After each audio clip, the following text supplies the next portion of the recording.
We are live. Hello. Lime. Hold on, we got this. Coming up much higher. Boom. So high. Oh, great. That's a thing that can happen now. Yep. No! Yes. The soundboard. Welcome to Heroes of High Haven, Soundboard Edition. Wakey, wakey. It's Balenciaga time. The volume difference of sound is rough. Oh my god. My arms are so sore today. Okay, so yesterday, my roommate and I... Also, there's a dog in the other room. And I pet it, and it scratched me and bit me. And I thought I was about to rip my jaw off, but I still played with it.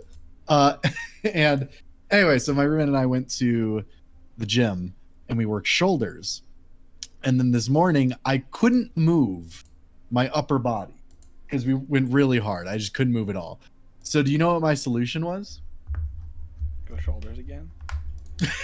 Close. It was to go do biceps. God damn it. I am in such excruciating pain right now. But yeah, it's a good pain. So let's go ahead and start today's session. I'm not going to do a full recap, but when we last left our players, they had been taken into the realm of Fablin inside a book within the Silverlight Hall's study. When they came to, after solving the situation with King Lion, Fox, and Mouse, you all came to in the main common area of Silverlight Halls, where all of the other wood elves had been returned. It was at that time that you all began to rest, and in the middle of that rest, Elric was asked to come away to speak with Vestel privately.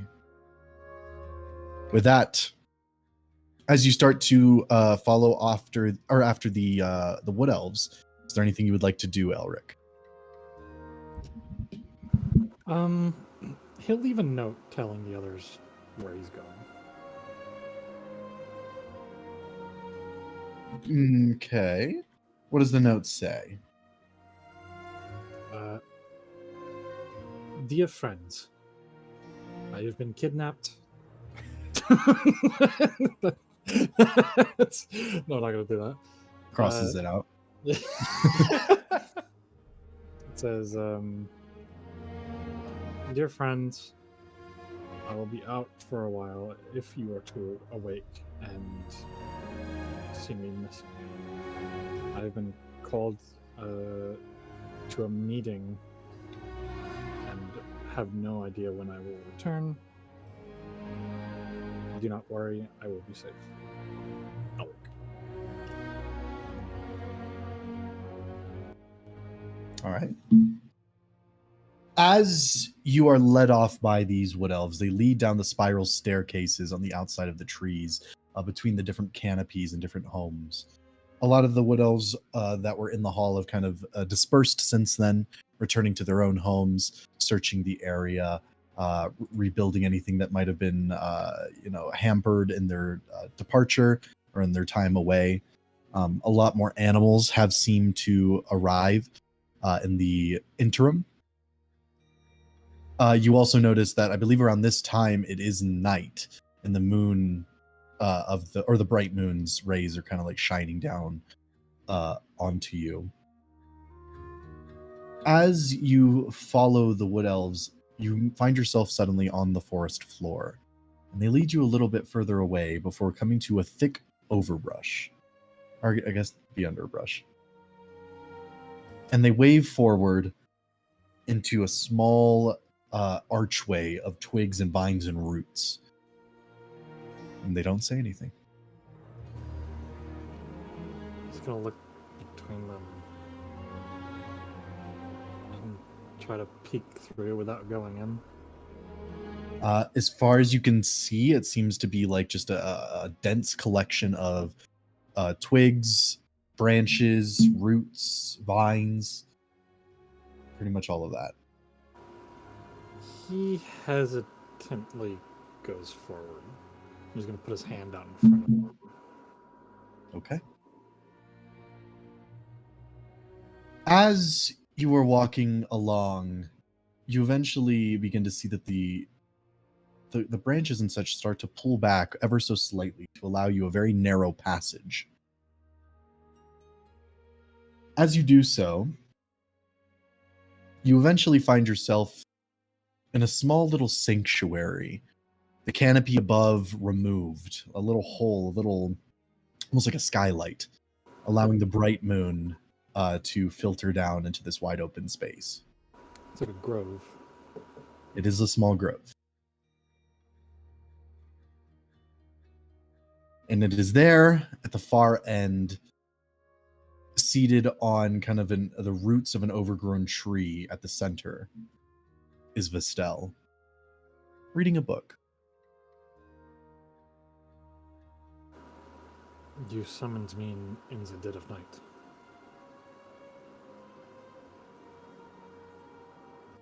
Yes?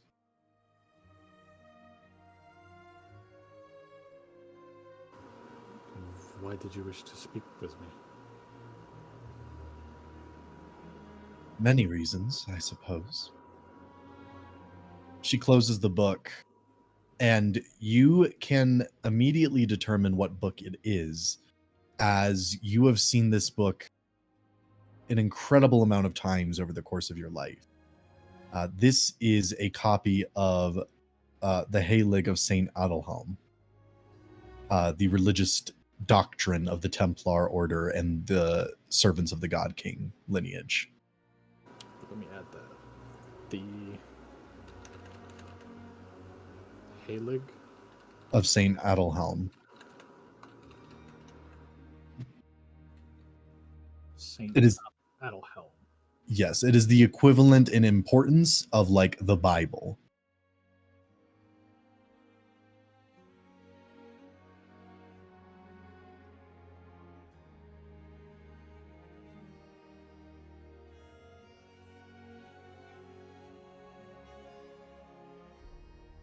Okay.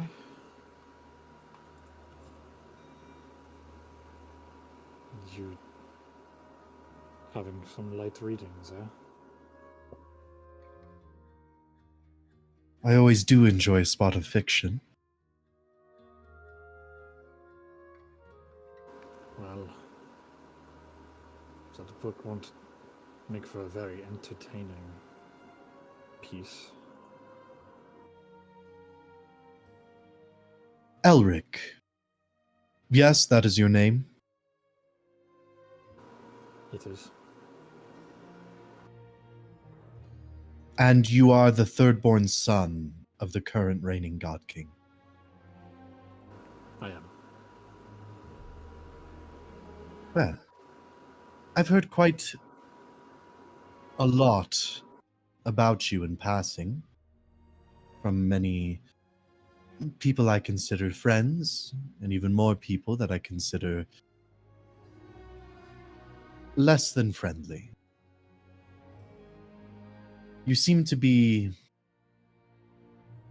less indoctrinated than many of your siblings. My own experiences have tempered my belief in some things. I do believe that the God King is an important piece of our culture.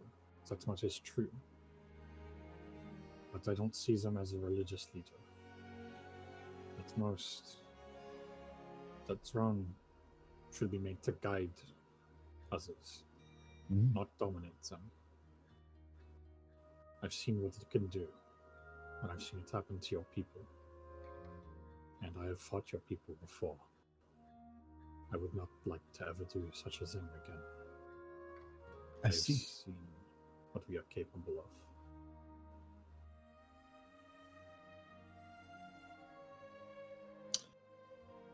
My order here are a bit of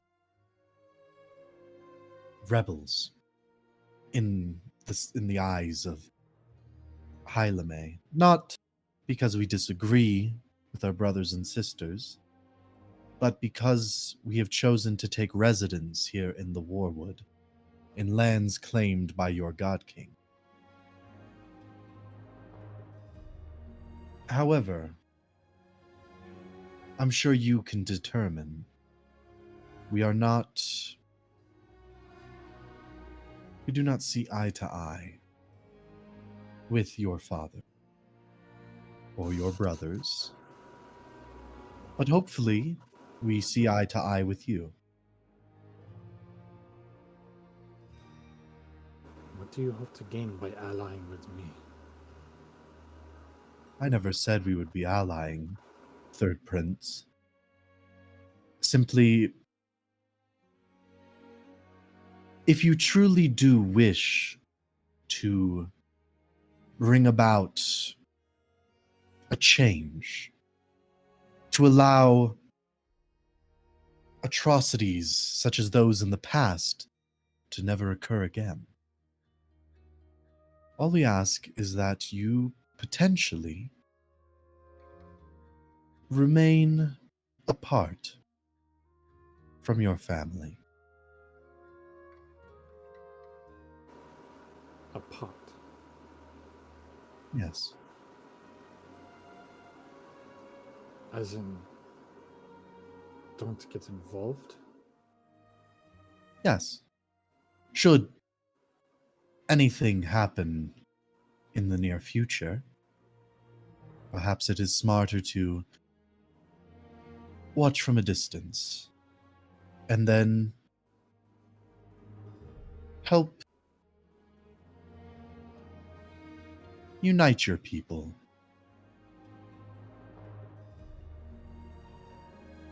I'm afraid that is something I cannot do. It is not something against you.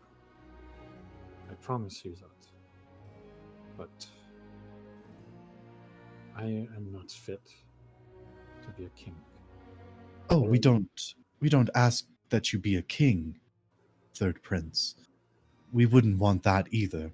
We simply ask that you not involve yourselves with the others of your family, should circumstances change.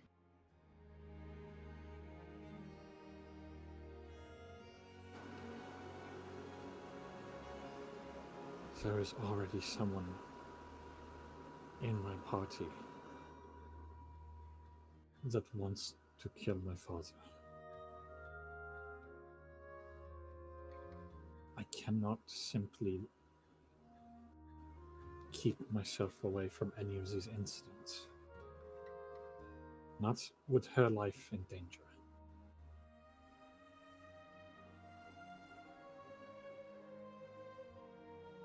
I see.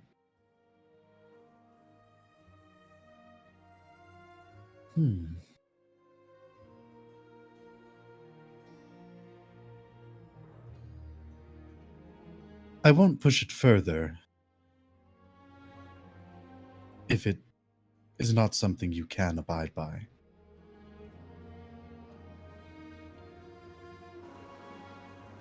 It is...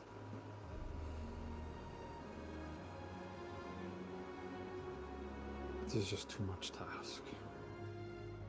I never wanted to come back to this domain. I never even wanted to see your people again. It is difficult for me to be here. But everything that is happening, I cannot simply sit by and see the things going on.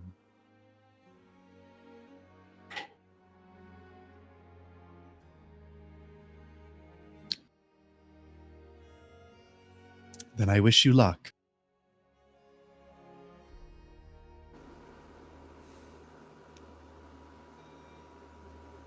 My brother, he has commanded my unit to march on your lands.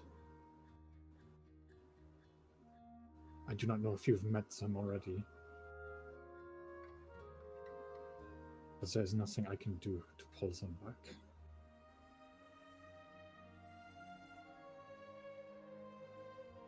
Then I'm sure you know what will become of them.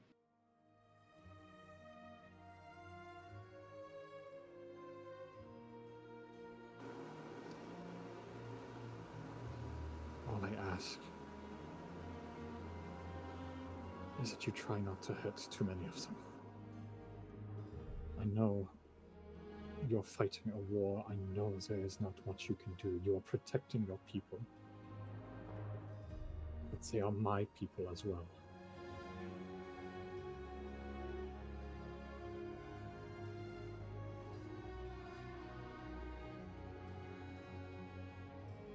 If it was my decision to make, if they were marching on Silverlight halls and not through as I saw them pass weeks ago,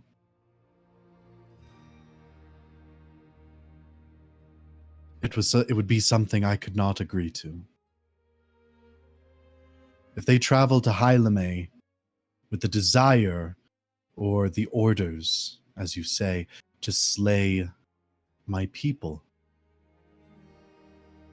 they will be dealt with viciously and quickly. If they are not dead yet, they soon will be. And I apologize for that. But it was not I, and seemingly not you, that sent them to this doom. I understand. Elric kind of... He's lowering his gaze, but he looks a bit shaken. He's not composing himself very well. And simply... Is that everything?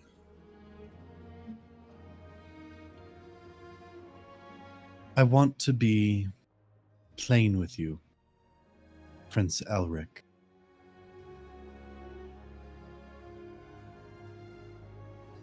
Your father and your brothers will be dead within the year. Whatever part you play in that will be decided by you. But it will be done.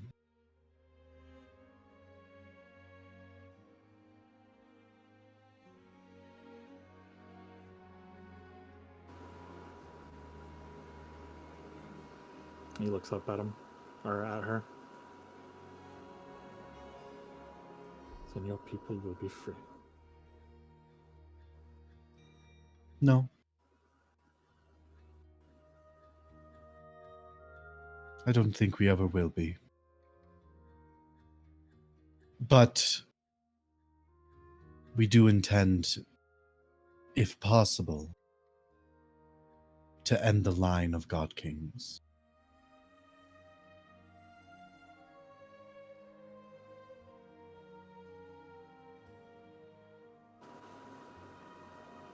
You will not have to worry about my life. But I'm sure you already know that. We will see. I will come to your friends in the morning.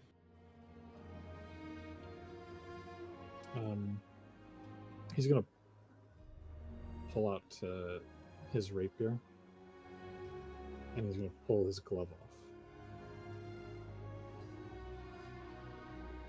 And he's gonna take hold of it, and cut into the palm of his hand, and he's gonna speak in Elvish to her. No matter what happens, I will make sure your people and mine live on. Even if it costs me my life.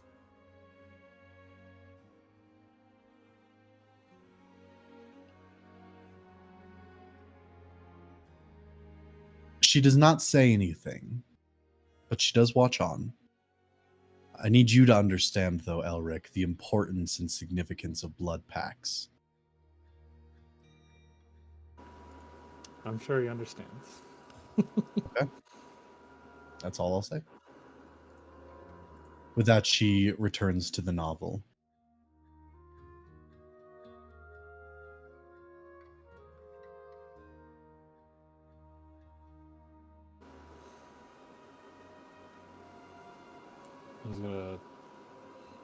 Look down his hand into the sword. Sheath it.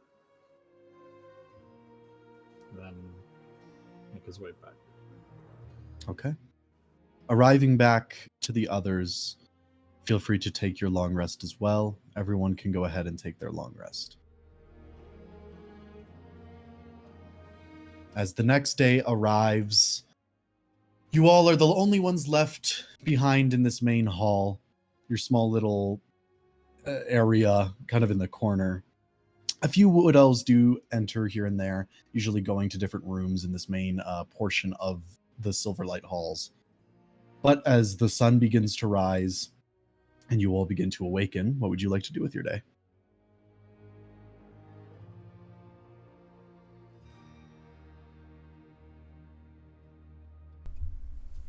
Well,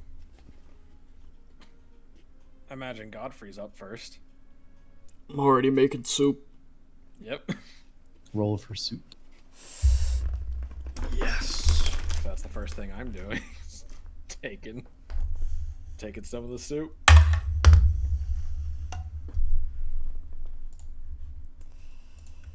Soup. Where's my soup roll? Wakey, time. It's good soup. Morning, everyone. Heck yeah, good soup. It's always good to have your soup in the morning. Either it went well or it went poorly, and it at least wakes me up. I feel like I've been getting better at it as we've gone along. I would hope so. Most things that people practice, they usually get better at. Be unfortunate if you got worse. Yes, that would be unfortunate. Foreshadowing. Secretly, Godfrey's been de-leveling. Don't Take away my soup powers! The soup powers are gonna His get cooking supplies just break. Chekhov's ladle.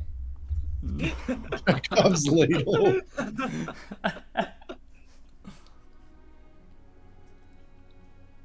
I'm Alright, just taking so some we soup. should probably... Right, we have questions, don't we? Yes, we do. We have to talk with Vestel about the Leviathan. Yes. What was it again they were suspecting that we'd learned from them? Was it just because of their plane traveling?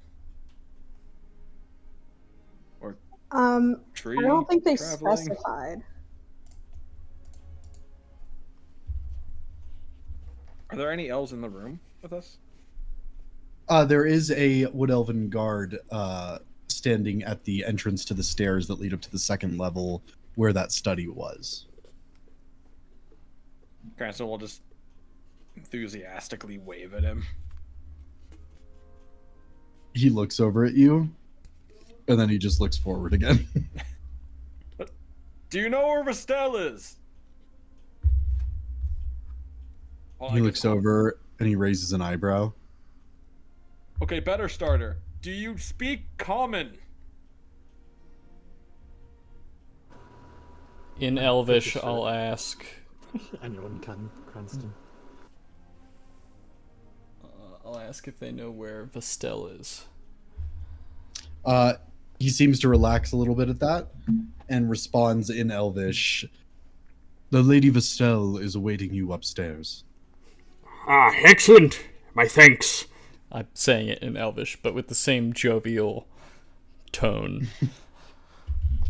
He kind of cringes a little bit at the butchering of some of the vowels, but he understood. What do you mean butchering? No, I get I it. speak the language.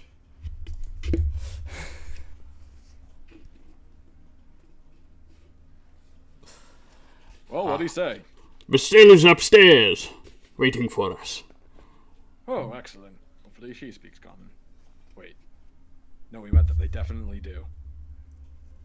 Yeah, she's spoken with us. Yes, I'm remembering now. We really need to teach you Elvish. It was a weird time yesterday. Perhaps I Yeah. can... Sorry. It really was, wasn't it? Were you going to offer lessons to me, Godfrey? Is that what you were going to say? Yes, I was going to say I could teach you, if you would like.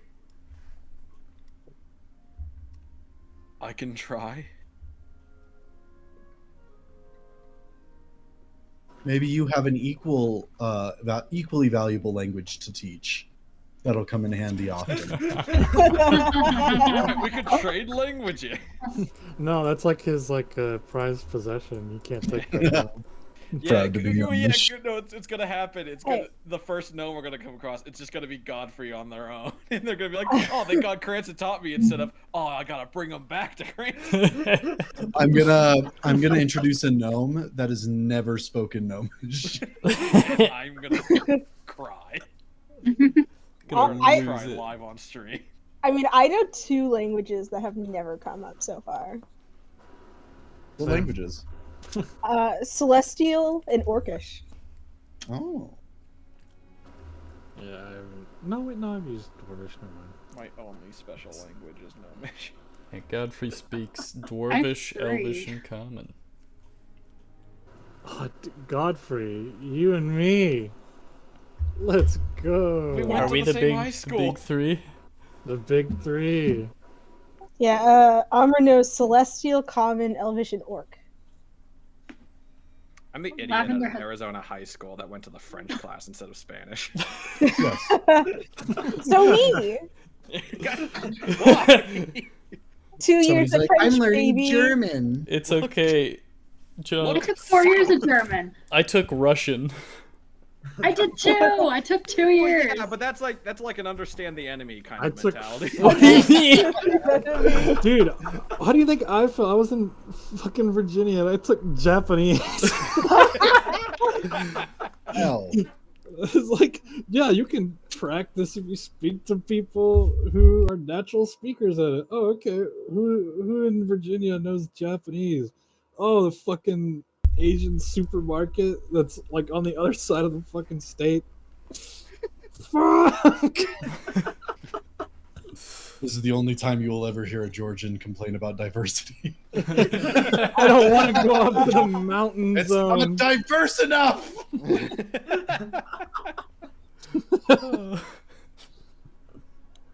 You give me. You give me. You give me.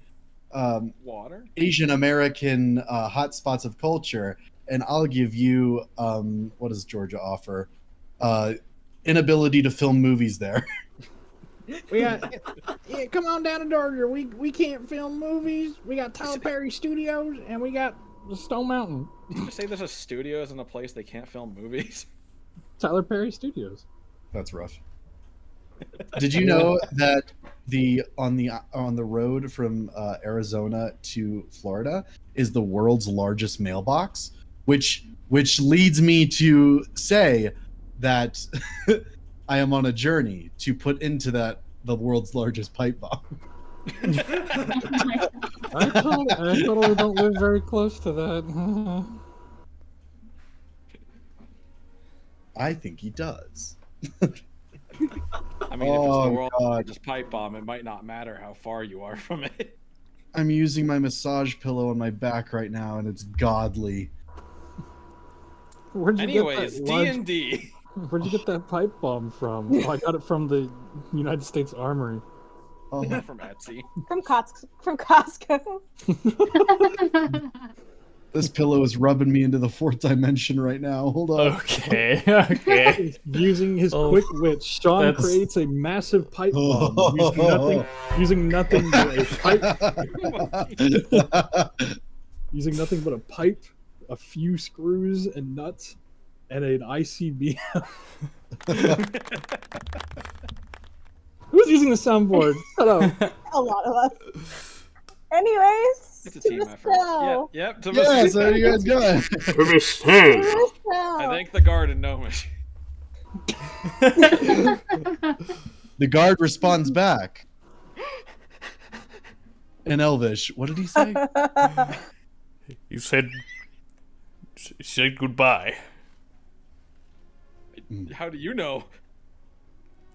No, wait, I don't know. Amra's just gonna give a very sympathetic shrug. What are we doing? We're going to Vestel. After all, none of us have talked with them ever since getting some sleep last night. Yes.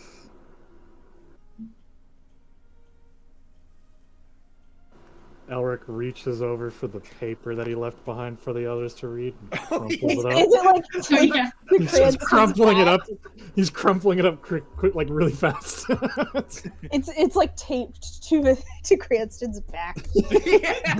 Yeah. You know what, Cranston? You feel something rip off the back of your shirt. Oh, I got some lint stuck on me.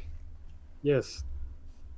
And like a dog who you just asked what it has in its mouth, he starts crumpling it up faster. Why is it like crinkly? There was a bug on it as well. Ooh, sounds like you got saved now there, I have to Cranston. insight that. Okay, good news for you. I believe you. It's a nat 1. Perfect. You just see a weird look on his face before just whatever, just shrugs and moves on.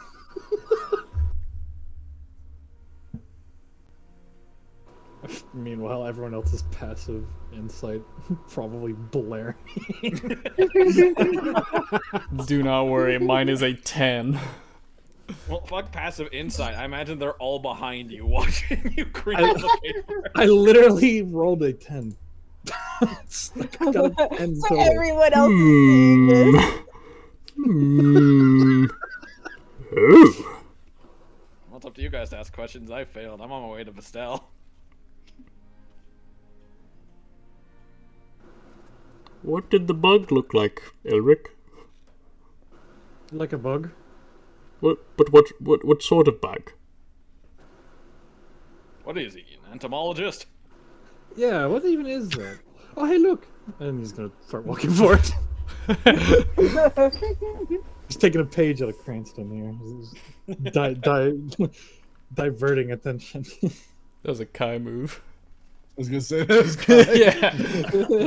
Hey, Walk away. at the Anyways, first question. I walk away. All right, heading upstairs. You would all find the doors to that room opened once again.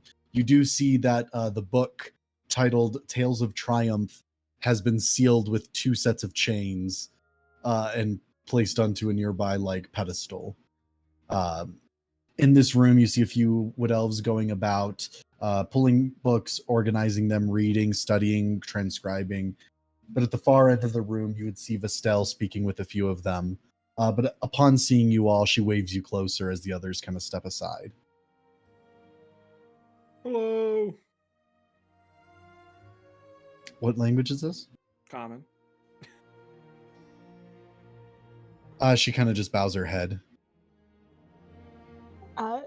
It's good to see you, Vestel. Perfectly well. This is in Elvish. She responds back in Elvish. And you as well, Amra. Have you grown at all since our last meeting? All right, I'm just gonna go and sit down somewhere. Get out of here, normal ears! You gotta learn from Elvish in the God King's domain where they hate the elves. You got round ears. We're gonna call you a rounder. No. Excuse No. me, you have to say round up. No. Anyways, We're streaming. I have a little bit. That's good to hear. And you, High Elf, Yes? you seem familiar. I don't believe we've met before. Yes, but you are not from the West, are you? Oh, somewhat from the west, I found. Not the Autumn Kingdom. But, real quick, is it the Autumn Kingdom that's over there? The Woodland Realm. Woodland Realm. Not from the Woodland Realm itself, but a small while past it. Is that... I see. And your friends here, as well as this one. She points down to you, Lavender. Lavender is like red in the face. Her head is like she's facing the floor. She does not feel comfortable and is hiding behind Amber. I've not seen you, little one, in quite some time. Did you find the answers you sought? Kind of. Maybe. I'm still figuring that out. I see. She squints at you before looking back to the others. I thank you once again for saving me and my followers. But please, you had business here, I presume. Yeah, we were we were sent from 𝐄𝐱𝐩𝐥𝐯. They believe you might have some answers about the Leviathan. That creature off the western coast. Yeah, they believe that its territory is expanding. I can confirm this. We've been noticing different patterns in storm systems, as well as just the creature's hunting grounds for ships that try to leave 𝐄𝐱𝐩 or try to sail north of the central domain. All have been impeded should they go through the eye of the storm.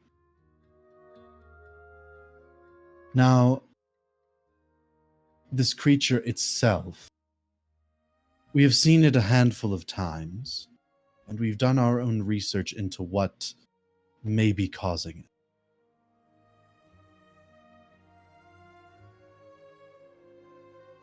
From all of our understandings, we do not believe this to be a creature of this world. However, we do not know what world it does come from.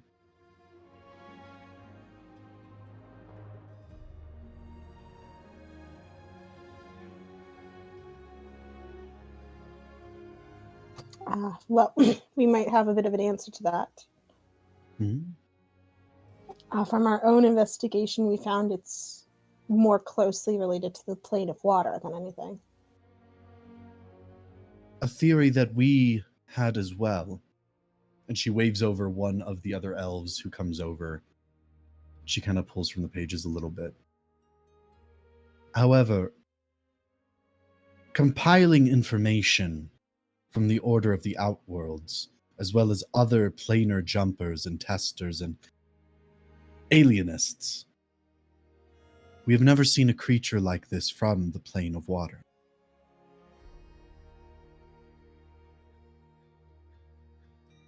Interesting. Indeed. However, there is another creature that we do know does come from the plane of water, and we have a theory might be contributing to the Leviathan in some capacity. Have you ever heard of the 𝐶𝐿? That's a good question. Would I have? You have. You've met a 𝐶𝐿. Oh yeah, Mr. The one that 𝐄𝐱𝐩𝐥𝐯𝐿. Yeah, we've met one. We have come to believe that the 𝐶𝐿 have special properties when it comes to devotion and faith. We believe that they might be creating this Leviathan.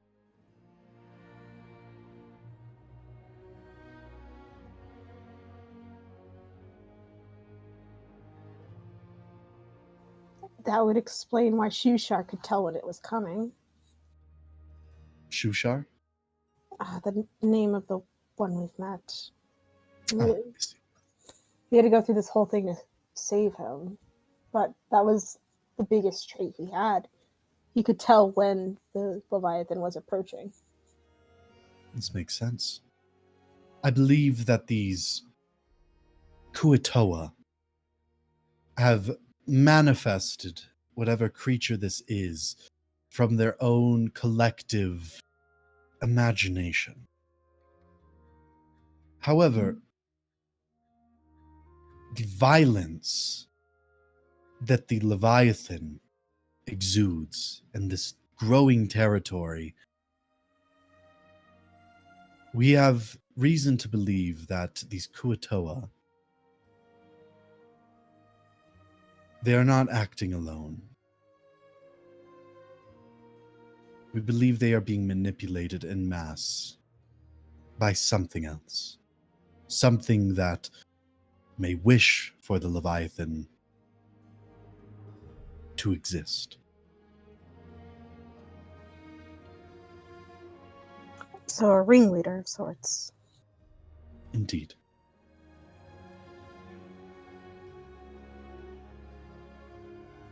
So theoretically, of course, if we take down the person controlling them, that should lessen the Leviathan's power.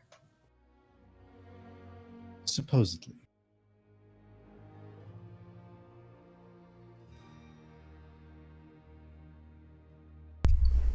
Pardon me, I have a question.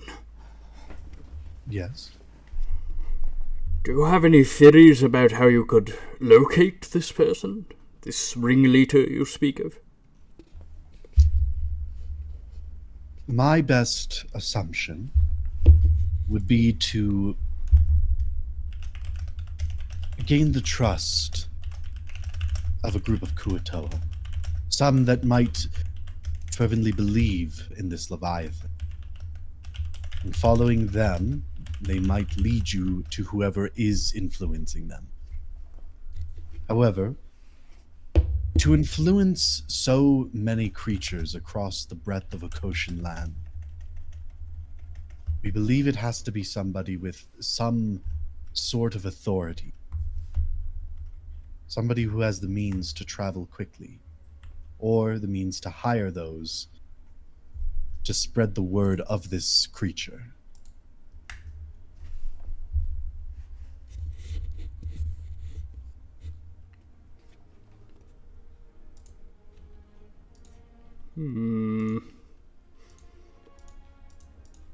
I see.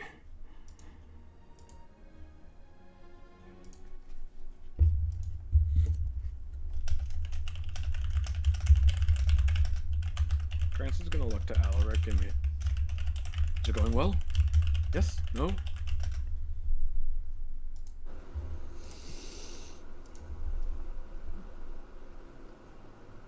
What? I have no idea what anyone's saying. It's difficult for me to pay attention, Cranston. Listen, I can understand what they're saying, but I'm not going to be of much help to you here. Not so much. We'll give Cranston a rundown after. Oh, do they think they can use these? And I'm going to start pulling out some of the books that we got from the study that are written in Elvish. As you do, many of the scholars come forward and begin to whisper in hushed tones. You do notice Vestel takes an interest in these texts, and she would say, "It seems that you have found ancient historical accounts by the Order of the Outworlds." Is this in common or Elvish? She says it in common. Oh, yes.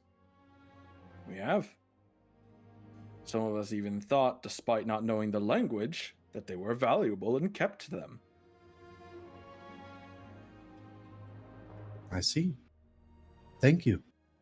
The scholars begin to take the books away.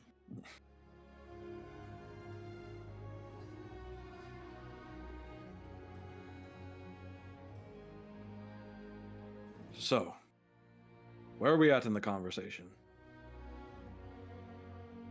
She would continue in common.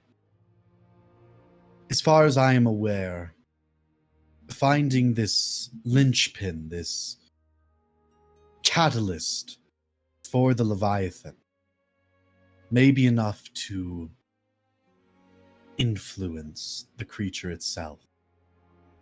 Should you wish to fight the Leviathan toe to toe, I don't have the highest of faith.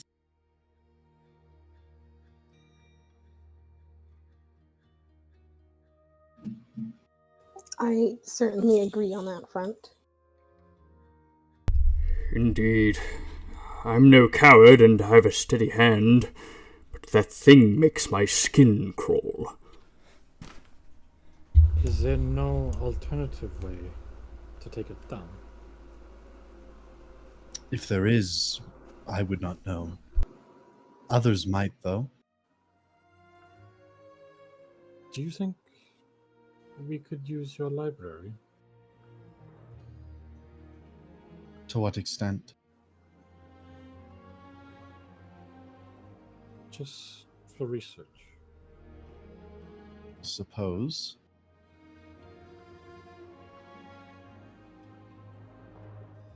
And he's gonna bow his head and speak in Elvish. Thank you. It's...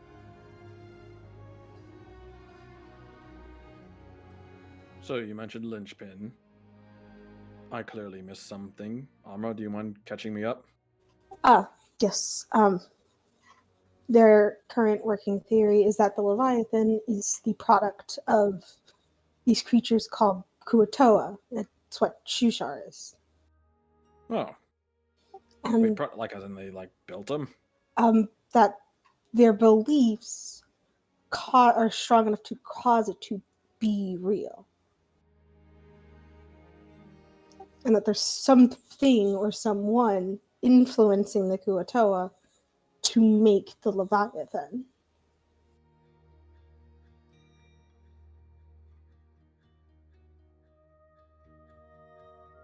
He is staring at you in like a semi-disbelief.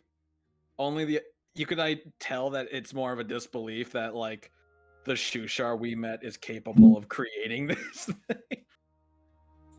Fair. But as he does think a bit on it, it's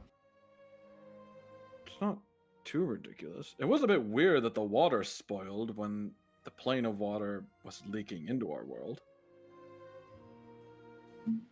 Like, why would water spoil? Spoiled, you say? Yeah, like, you leave it still for too long, and it goes gross. Like foul bread. It was also slimy. Ah. It was all around disgusting. And I don't know nice why you happening. guys drank it. You said a portal to the plane of water, yes?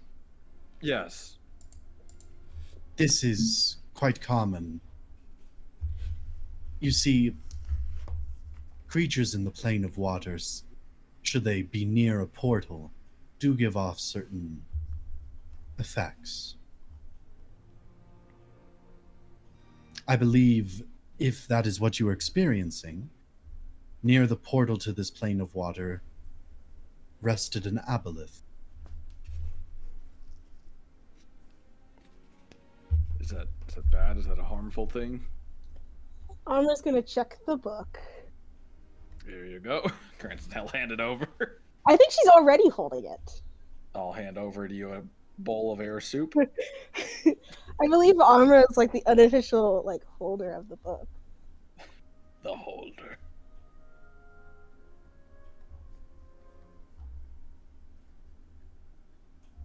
Well, good or bad, can't get in our world now.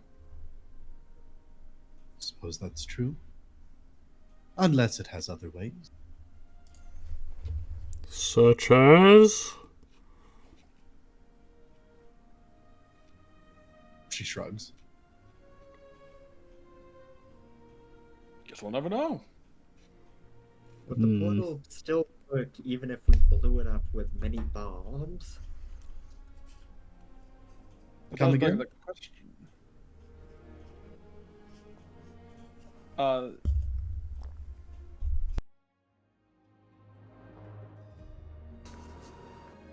He's like, you can see him sifting through his mind of like how to lie his way out of what Ash just said. And he clearly has nothing. He's got nothing. So he's just stuck silently in his head.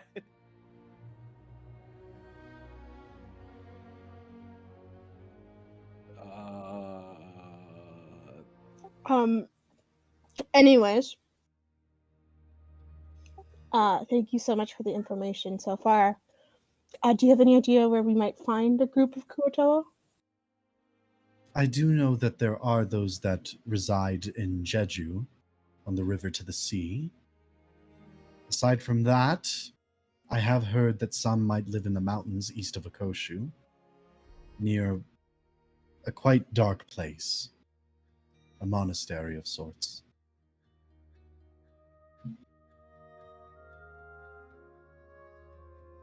I suppose we can try both.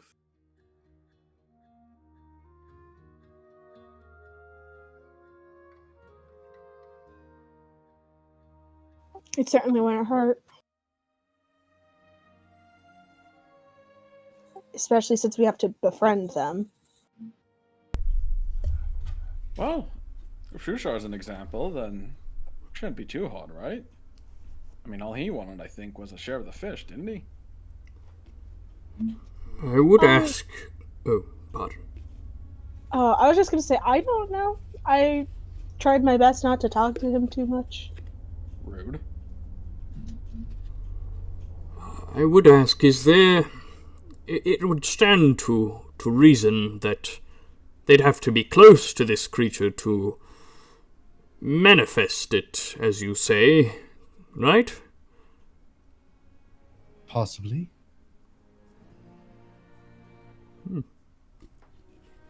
We don't know far too much on 𝐶𝐞𝐥𝐯, but... And she points to the book that Mary pulled out. Perhaps that may enlighten. Marvelous. Thank you. I mean, if it's supposed to be devotion, like to a form of god or something, there may not be a range to it. After all, clerics get their powers despite how far away their god is. Now that I think about it, you have a point there. Templars are the same way. Yeah, I'm sure they are. It's the devotion to my father that gives them the powers, Amra. I'm not saying that it is exactly the same, it's just the same premise. Devotion is a powerful tool. And no matter one that what you seems to believe in. not have a limited range. Or plane, even.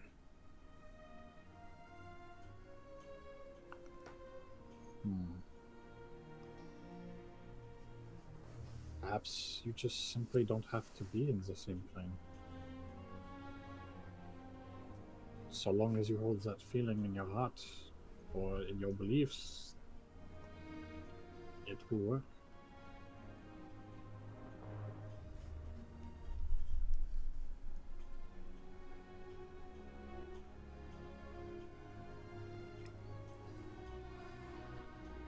Well, unless you want to do more library research or you want to read more into the readings that they offered you, Godfrey, you should probably head out and get to work, right? Well, that is up to us all.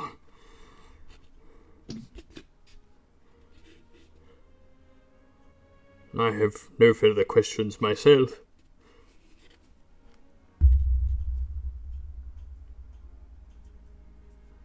What do you think, Lavender?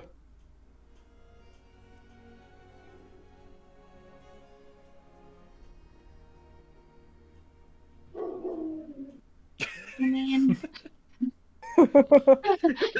She must have wild shit. You beat me to the joke. hey.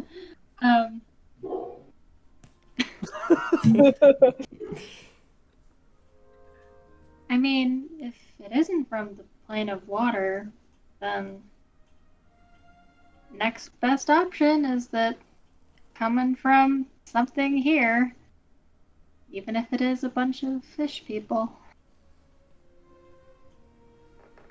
The book does say this is a frequent occurrence for them. And it doesn't mention any limit on ranges. It's only that they're considered god makers. Cranston's like still his like face of disbelief again. Just I can't look at 𝐄𝐱𝐩𝐥 and think that. I don't see God Maker. Well,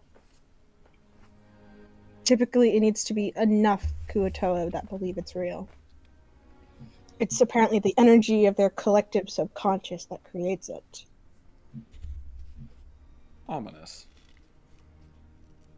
Well, I guess Amra, you probably have the strongest say whether we go now or stay a little longer.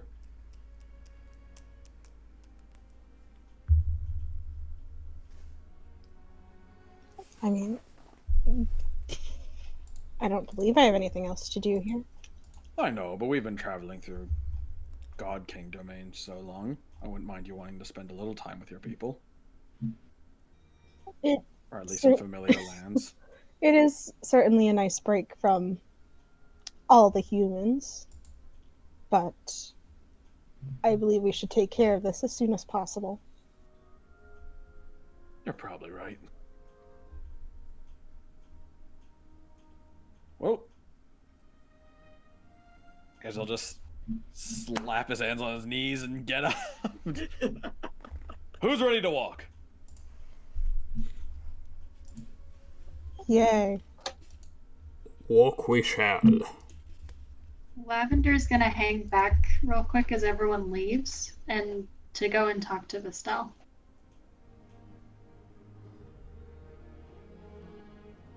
All right. As everyone departs, Vestel looks down at you.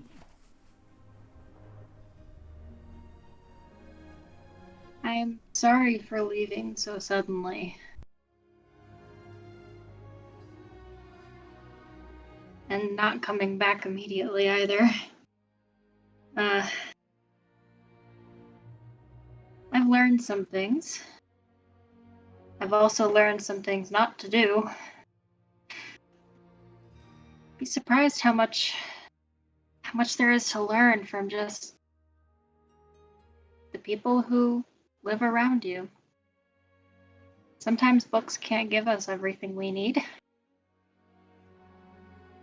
And I think the adventure is worth my time. I see. Then you have come to learn what many of us have. And I'm glad you have. There's still plenty to learn, though. Trust me when I say there always will.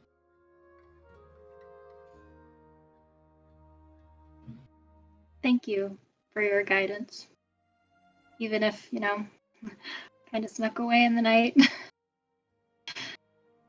But I appreciate everything you've done for me. Unknowingly, you've led me down a path that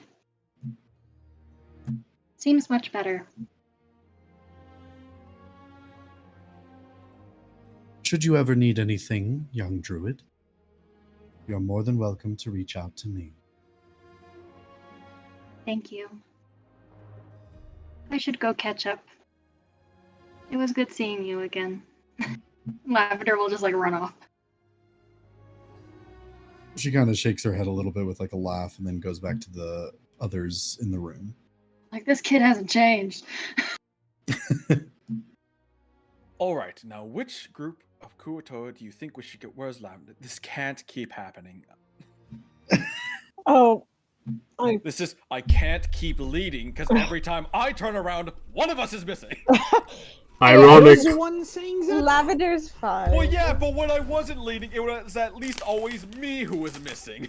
At least it was consistent. Yes. I guess. I disappear next time. I was going to say, is it really too much of us to ask that no one disappears? Lavender will just show right back up. It's like Cranston in the knees because she heard it from the hallway. Yeah. Oh look, see, she's right there. Oh my god, okay. back to the question at hand. Which group of 𝐶𝐿? I feel like that should be a good starter since it'll tell us which direction we're at least walking. Can we see the map, Sean? Yes. Thank you. Shoop. So there was a mention towards the east of 𝐒𝐿𝐷 in the mountains by some dark monastery. There was a group. And Is that it? It looks like it could be. Yeah. So it's there and then Jeju down. Jeju. If All possible, the I would be interested in going to the monastery. Oh, the man Good. that makes bones into people is interested in the dark place. Shocker. I definitely agree that we should go more towards the monastery because humongous. Wait.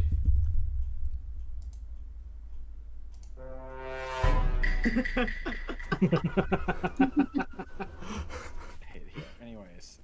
Mostly because it's out of the way and off the beaten path. It'd be unfortunate for us to go to Jeju, realize that the 𝐶𝐿 there couldn't help us, or we botch our chance, and then have to trek through the Warwood anyways. So we might as well do it and get it over with. So you're saying because we're already this far, complete the journey? Yes, pretty much. It's not an awful reasoning, honestly. I was thinking the Jeju front, it'd be easiest to reach, but that is taking the bet that they're wanting to help us, and Plus, no worst case, we could, if the monastery doesn't work out and we have to go to Jeju, we can continue north and meet with the dwarves. Ooh, we could also maybe see if we can have a chat with that bronze dragon. Yeah, see if we can handle Winterkill. Didn't they say it had to be a red dragon? No, just a fire-breathing dragon. Yeah, just fire. Not blueberries. Our original fuck, we did think it was a red dragon to start. I don't even corrected. think We got corrected a while I don't even ago. think in my notes it's labeled as red dragon. I think it just says dragon's flame. I don't know where I'm getting that idea then. Yeah. Originally, whenever Sean said it, he said fire from a dragon like a red dragon. And Even I in wrote my it down notes, as a red dragon. I see. even in my notes, it's not even red dragon. It's dragon fire. So I don't know where the red dragon idea came from. The example. Then I'm wrong. Yeah, I would like us to go to the monastery because that way, if the monastery doesn't work out, we can hit all our objectives in one sweep. We're getting a growing Theoretically. to-do list. Oh, immensely. That's why we need to take out this one, which is off the path, and then hit off all the others in one fell swoop. But I mean, it's not like our list of oh, sorry. It was a bug. But not that our list. Are you now... eating paper too? No. Not that our list now is too much longer than the one we had at Snowden. Because it's just like 3 to 4 things. Well, yes, but that list was like, fight the bandits, deal with some goblins. Our current list is save the world from the Leviathan. Well, it's a bit bigger, like on terms of a scale, but when you break it down, it's only like 3 to 4 things we have to do. Well, if we can truly just take care of this Leviathan by dealing with this ringleader of sorts, this list may not even be that large. It may not. Ringleader now?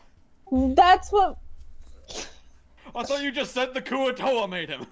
Yeah, the 𝐶𝐿𝐷 made him, Most likely because they were influenced by an individual, someone incredibly powerful, someone incredibly wealthy. That's why you don't I- have conversations. I don't mean to bring up this idea, but thought has nagged at me for some time since that conversation. They said they had to be able to travel fast, have authority and power, Or and be able to afford buying off people to spread the word. I'm just saying, we've met some people who fit all those. like a dragon. Oh, not that I was going for. I don't. That was who my would first use thought. that? My first thought was a Templar, like a high-ranking one. Could make sense. I mean, it is spreading, but I guess technically the God King's domain would be the slowest to be hit. And besides, we know it's expanding, but who's to say the God King's domain will be hit at all? But what motivation would the God King have to lay siege to his own lands? I don't know. Why not focus that on, and I mean this in the most objective Say way it. possible, Say it. but Say but it. on the Wood Elven people. Yep. Whatever. I don't want it. I don't want that. I'm making that clear. But trying to think course, as the yeah. God King, that would be, if I were the God King, But- thinking as the God King does, that would be where I would point that beast. Well, I don't think it's the God He's King real. directly. I don't think it's the God King directly. Maybe an ambitious Templar. Maybe one of Elric's brothers. Not that I'm pinning it. I'm not that I'm trying to accuse them. Elric puts a hand up to his face. Not that I'm directly trying to accuse them. No, But no, we, no. we shouldn't consider that off the table. There's a possibility. There is possibly one person. Okay. Well, while this helps my conscience a little bit, this does bring me to a bit more of another subject / solution. Luckily, if there's a ringleader, we don't have to resort to this, but if this thing is fueled on the devotion of the Kuo-toa, and it needs a certain number of Kuo-toa to manifest, Are you suggesting... A genocide? I'm suggesting that that is an answer, not that it is one we should take. We'll leave it as option Z. Like what? I like that. Last No. possible resort. We That can't. Be an option at all. I Yeah, don't. Yes. I agree. We can't and we shouldn't, especially since they aren't supposedly at fault for believing in this thing. It's not their fault. But That should be completely taken off the table, Amra. I'm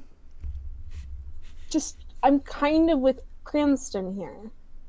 If all else fails, and we can't stop a ringleader, we can't find them, we can't stop this Leviathan, that thing will continue to grow. And it will continue to hurt people. I have an alternate suggestion that could prove more humane. What if we simply, with something like that, either give them something else to believe in, or make it seem as though this Leviathan is not all that it's cracked up to be? Maybe show a play or something. I don't know.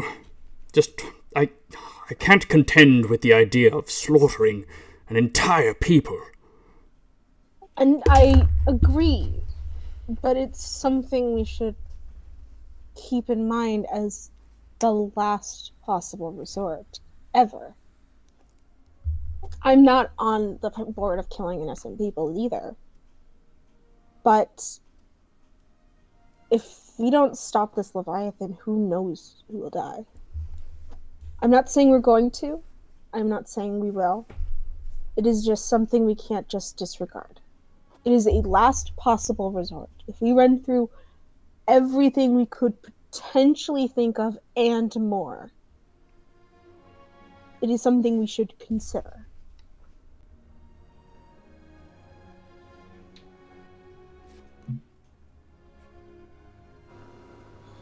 Well, let's make that choice harder by learning their names. Come on, let's go.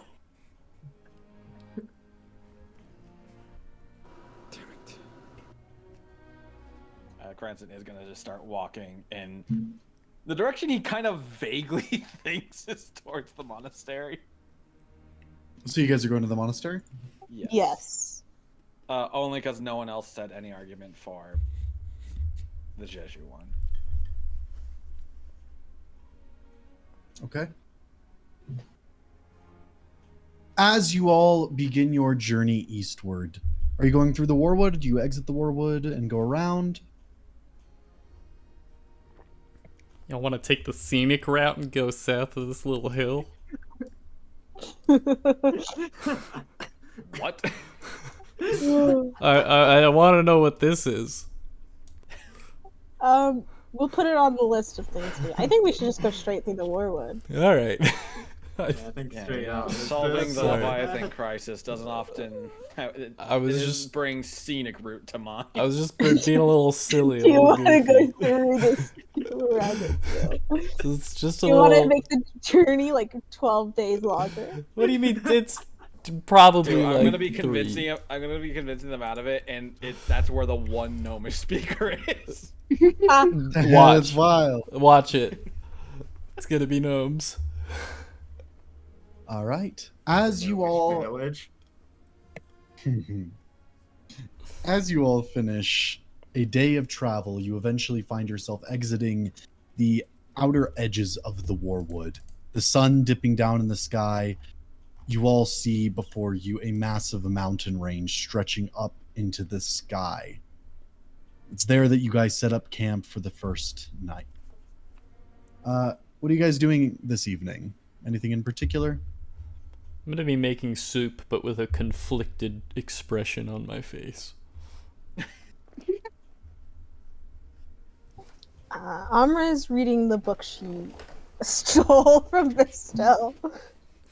God damn. No one knows. No one checked to see what she was doing in that library, so she just pocketed it. What's wrong, Godfrey? The soup smells melancholic. I'm thinking about these plans, and I just... It is a difficult situation.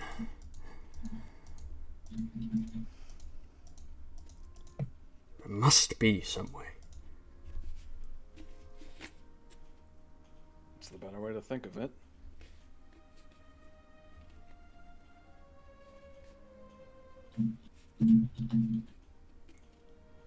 I'd say don't worry yourself too much on it.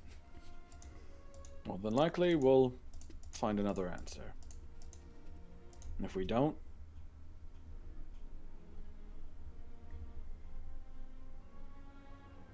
And if we don't?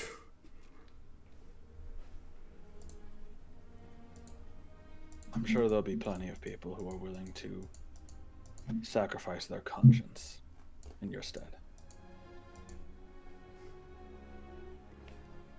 Godfrey's just gonna shake his head and go back to soup making. He's soup.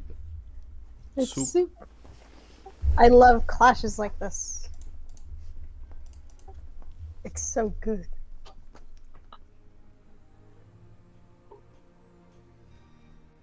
So sad. Hey, Elric, my friend, my compadre, my what language is even compadre? It's gnomish. I love that, Emily. Gnomish is secretly Spanish. I Write that down, write that down. Love it. No habla gnomish.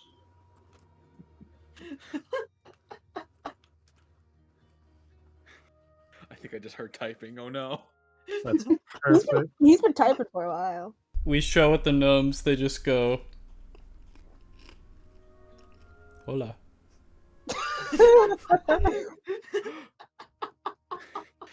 Wipes tear from Cranston's eye. I'm home.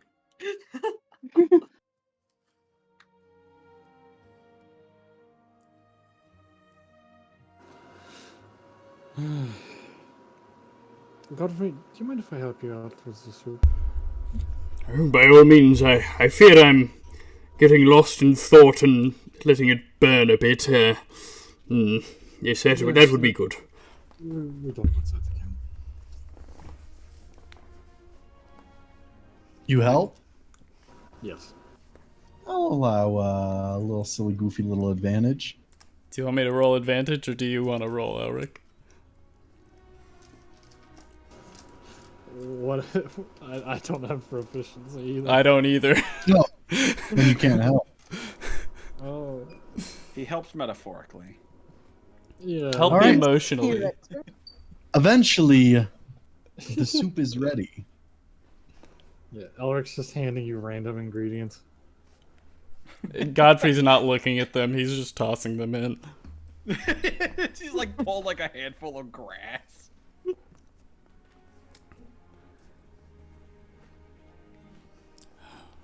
Soup's done. Why does mine have an oak leaf in it? It's a garnish. It's symbolic of oaks. They're tall and strong, just like this soup. It's very tall soup. Oh. I don't think Godfrey's doing so hot. I'm just gonna drink this and I will drink it. Did it come it's out? bad, I just won't tell him. It's bad, I won't tell. Yeah, Elric's gonna eat some of the soup. I'll eat the leaf with it. You're eating the leaf. Arma will eat hers. The leaf included? Looks like we're all going. Looks like we're doing it. You find a twig floating in the soup. Lavender will find a twig and start trying to use it as a utensil.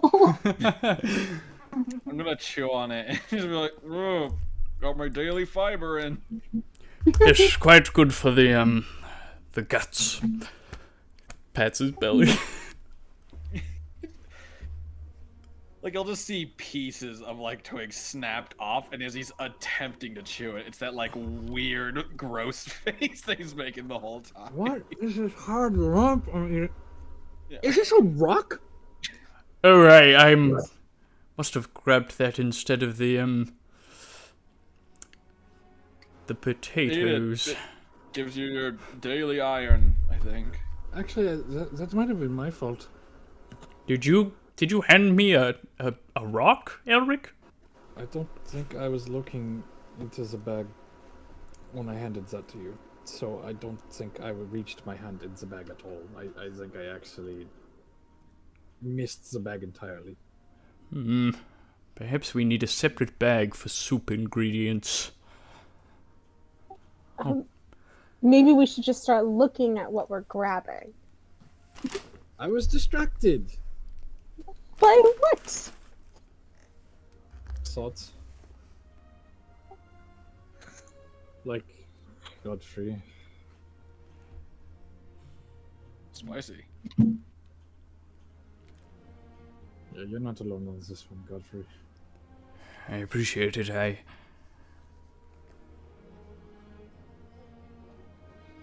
Trying to think of. No, I shouldn't worry. We will find a way, no matter what. And I agree. When have we ever just given up 3 tries in? It won't come to it. I shouldn't be worried. I'll be honest, there are some times that we should have given up 3 tries in. Like the mountainside, probably should have given up. Just let Amra deal with it. Mountainside? I mean, I did deal with it.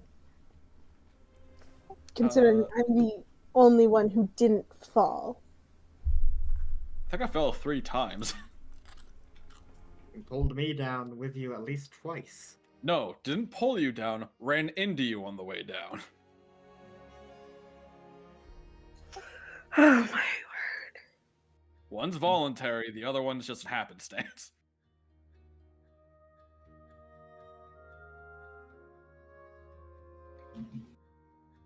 Well, it all worked out in the end. Surprising. Yeah. Yes, indeed it did. we all emerged alive. Right. We did. Is there something you want to tell me? No, I'm just quite frankly surprised that we did. I was too. I mean, I jumped off with Ileana and landed on a bird. I wasn't expecting to survive that exactly. And like, I think you guys were actively falling like 200 to 300 feet. Yeah, you know, I thought the feathers would do a lot for you. It doesn't when it's a living creature, honestly. Noted. I wonder how that rock's doing now. Well, probably with a sore wing. Rocks with wings? No, well, with wings and without a K.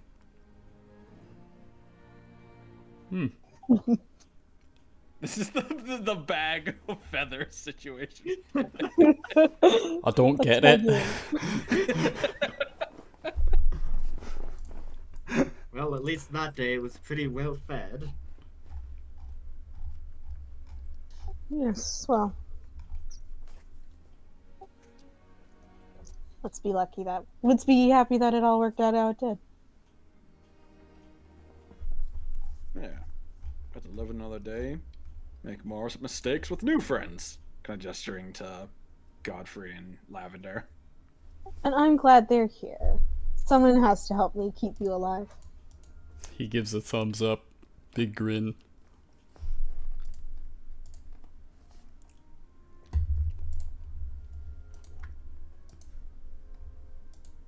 So, Ash, what's your interest in the monastery? Oh, before we left, my master suggested I go there. Said that there was some things there I should investigate. Now I'm starting to wonder if the one leading all this is your master. I think he more deals with corpses, not fish people.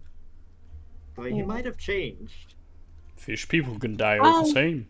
I'm just going to keep it on the table just in case.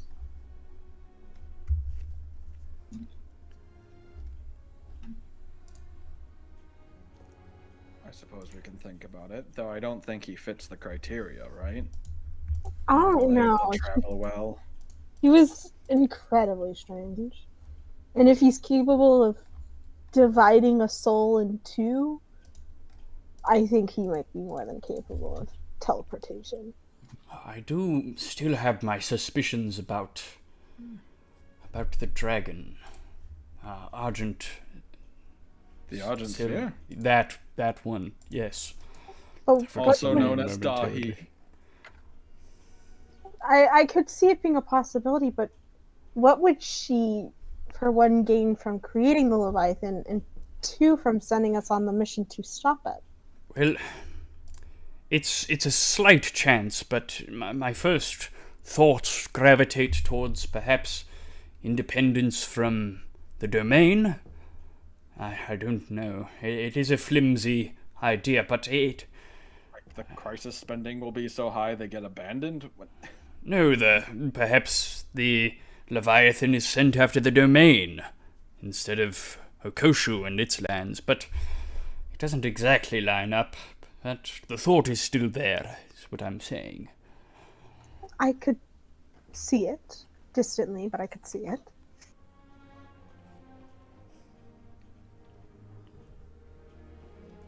What about that one person we spoke with who was at the party?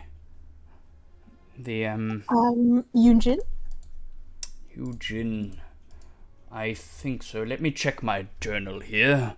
Flips open a little book. No, why would Rob Boss do it? That man is not Sean capable of sweating. such atrocities. Sean sweating. How'd he know? Yeah, I believe it's a Eugen. Eugene, yes, perhaps. She does seem to hold some manner of influence. But again, there is the lack of motivation. Why create this creature? What the? Motivation aside, she is linked to the Dragonoids. Perhaps they have something to do with it as well. I mean, let's not get ahead of ourselves. We shouldn't be thinking that just every enemy we have is linked with each other. I mean, is the next idea that the bandits or the Rat Clan are also involved? Clan rats? We did let Severus go. I don't think he's capable of that. What did he cook the Leviathan a nice meal?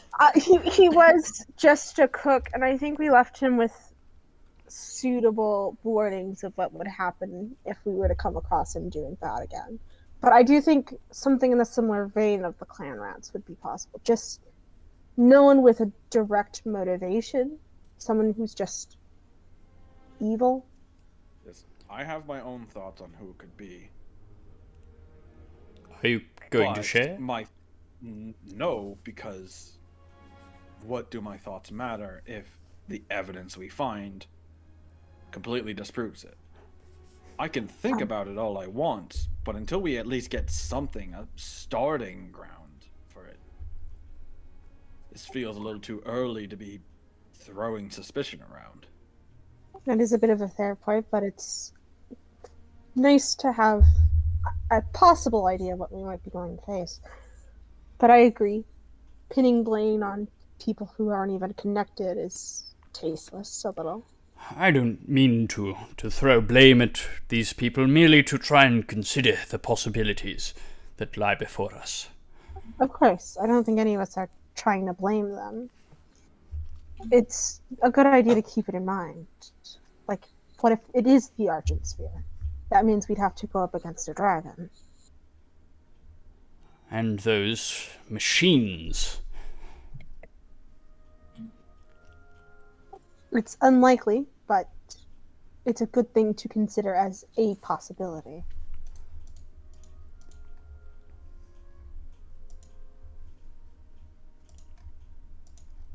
Well, maybe we can ask the Bronze Dragon what they think of them. It would be a good question to bring up, I think. Either way, we should probably get some early rest. We have fucking this gesturing to like the rugged like mountain landscape that we have to walk tomorrow. Yes. Speaking of it, we've already spoke of the last time we've had to climb. This Well, one doesn't I have a look climber's as kit. careless. I have a climber's kit this time, so.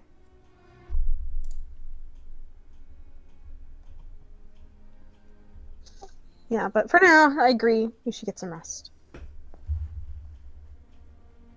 All right, you guys settle in for the night? Yes. All right. Who is taking first watch? Godfrey will take a look around. Godfrey. Yes.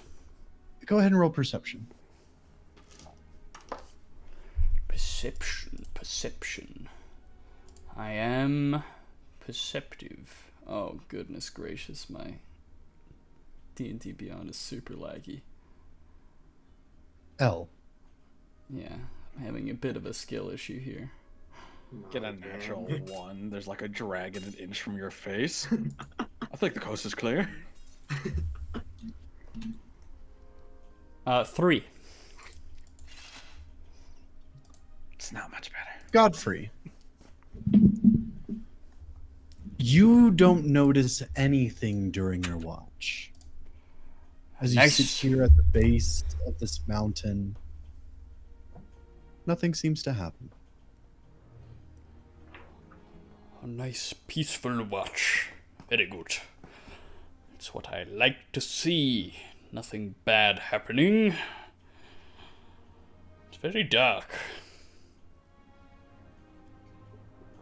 Do I hear anything? No. All right. You got a 3. Very quiet tonight. You could see a cricket. You see its legs moving, but you can't hear it. Oh. I must be losing my senses.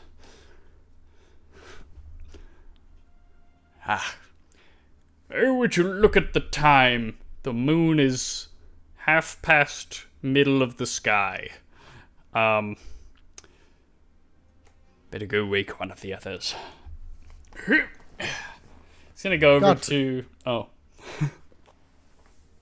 As you stand up and go to take a step, you find that your foot is stuck.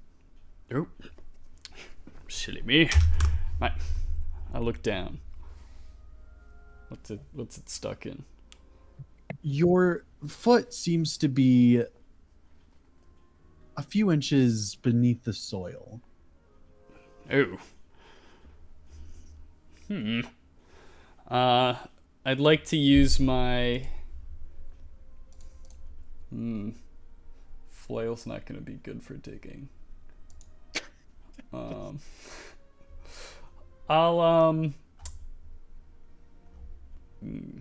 just reach down and start trying to scoop away dirt. Okay. Get that off. As you're scooping the dirt off, you suddenly start to hear a sound. As if multiple glasses filled slightly with water were being flicked. Oh, this kind of like... What? Who goes there? Then start to hear cracking underneath you. Oh, help! With that, I need everyone to please... Let's see. What is this roll? I need everyone, except for Godfrey, to roll with disadvantage as well. But I need everyone to please roll dexterity saving throws. With disadvantage? With disadvantage, DC 15. Oh, I exactly made that. Nope! I got a 15 and an 18. No. I'm gonna lucky that. Dexterity save? Our rolls. Let me ask something, Sean. Are they within 10 feet of me? I'll say so. Okay, everyone. Not all of them, but... Okay. Who's within 10 feet of me? I'll let you pick 2 people that you were near. Amra and Cranston. Okay. Those people will roll without disadvantage. All right. With a +4 on saves.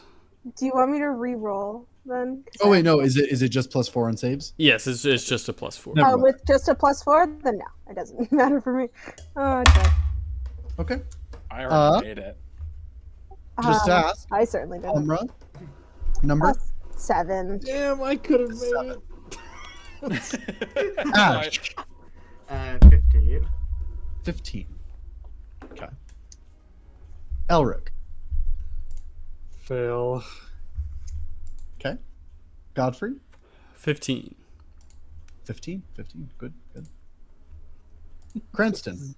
19 with Godfrey's bonus. Oh, good. You're like, okay. And Lavender. A natural 1, which brings it to 4. Oh, okay, good. You were having a good sleep. Everyone who rolled I below also 15, I also got a net 1, so. everyone who rolled below 15 is going to take the full damage.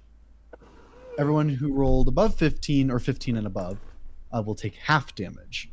As you suddenly all awaken to the ground beneath you, splitting open, collapsing in on itself. Dust and sand piling atop you as you fall through a root system. As you fall... one moment. That's a lot of damage. Oh, what's going on? That's 20 bludgeoning damage total. So if you failed, you take 20. If you passed, you take 10. As you all plummet through a narrow cave of dense roots and dirt, and you fall approximately 100 feet down.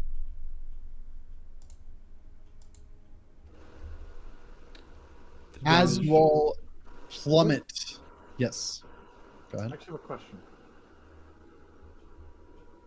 Yes, Ring go of ahead. feather falling. Oh. Would What is I it? be able to grab at least one other person? One sec. I mean, doesn't Featherfall affect like 6 people? When you fall No, in this it's ring- Ring of Feather Falling. Oh, the ring. Okay. Yeah, it's just. Give me a Good dex. thing we gave Give me that an. to Elvic. Give me an additional dexterity saving throw, Elric. 18. Okay. I will allow you to catch one other person. Who would you be sleeping closest to?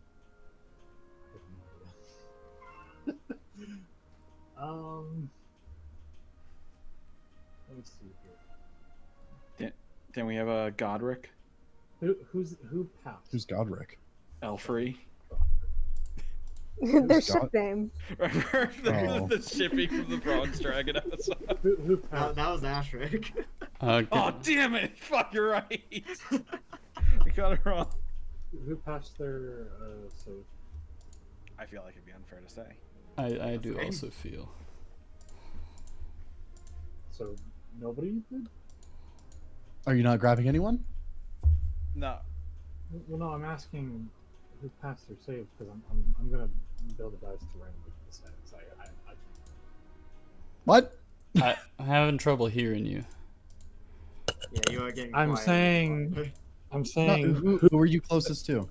that's I'm trying to figure. No, 'cause just I'm gonna who would dice roll. Alaric be closest to? Okay, you know what? I'm just Stop gonna by. fucking roll this because I have no idea. I'm just gonna roll this. Fucking shit. Fucking. Make me sad. You're trying to metagame! No! Magic nuts, Godfrey. All right. As I'm not trying to you all metagame. begin to I slip literally just dice through, rolled it. as you're falling, Elric, you kind of suddenly see Godfrey right in front of you, and you're able to grasp onto his armor and use the Ring of Featherfall to slow your descent as you both land on the ground, taking no damage. However, as you all descend into this dark abyss, and you land in a pile as like dirt and debris, your camping supplies, your items, your backpacks, your armor that none of you are wearing except for Godfrey, falls all around you. You find yourself in a dark cave. Is everyone all right? I cast light on my blade, drawing it. I'm immediately looking around with my good dark vision. Ugh. Well, Actually, you know what? hold on. No. Everyone's slow. Everyone's slow. Okay. Godfrey, you casted light? On my blade. Fantastic. One moment. What's the range on that? The giant moths are activating. The range is 20 foot of bright light with an additional 20 feet of dim light. I'm going to do 15 and 15. What? What? Mothman comes flying out of the dark. It's him. It's real. Mothman.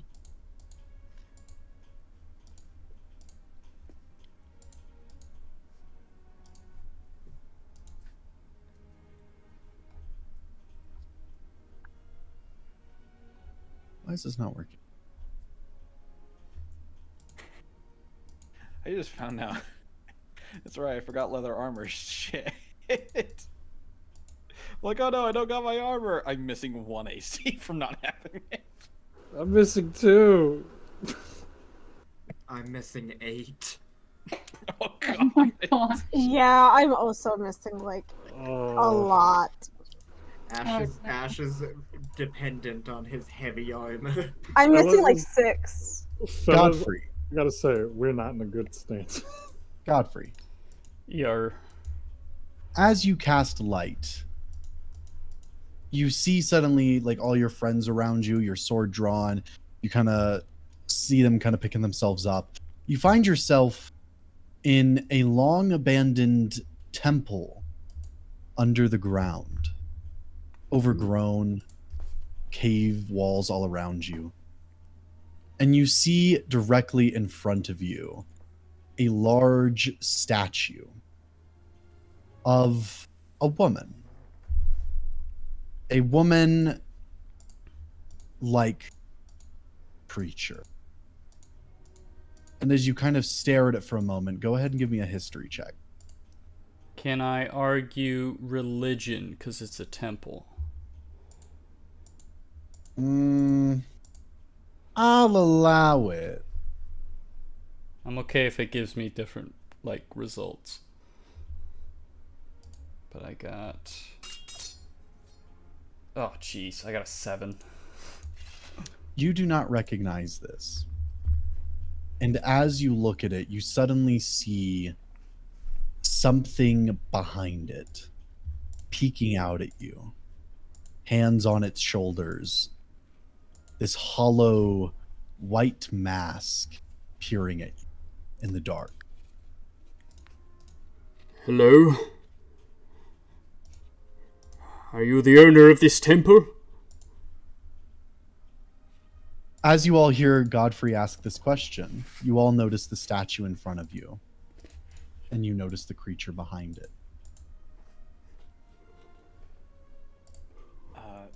Can I be ignoring that? Instead, desperately trying to dig up to find my book bag. Yes, I will say you are, since it falls pretty quick, like straight down, you are able to find it. Okay. Ash is also desperately searching for a sword. You guys are able to find your basic like swords and weapons. It's just your armor's there too. It's just you're not going to have time to put it on. We did not mean to intrude. We merely, I suppose, popped in for a time. May we leave? Depart. I do not wish to disturb this sacred ground. As okay. Do any of you speak Draconic? I think we've been through this. No, none of us I think speak we've been through Draconic. this with the whole draconian phase. You see the creature whisper out. Cranston, I'm going to message... Actually, hold on. Let me see who all would notice this. Okay. I guess you all would. From the dark corners of this temple, you see in the busted walls, figures begin to appear. And as it does so, the creature at the front begins to slither around. You notice now that its upper portion is humanoid-like, but its entire lower half is long and spindly like a snake tail. And as it reaches out, you see suddenly a sword of radiant light appear in its hand. I need everyone to go ahead and roll initiative. Natural 1. Rough.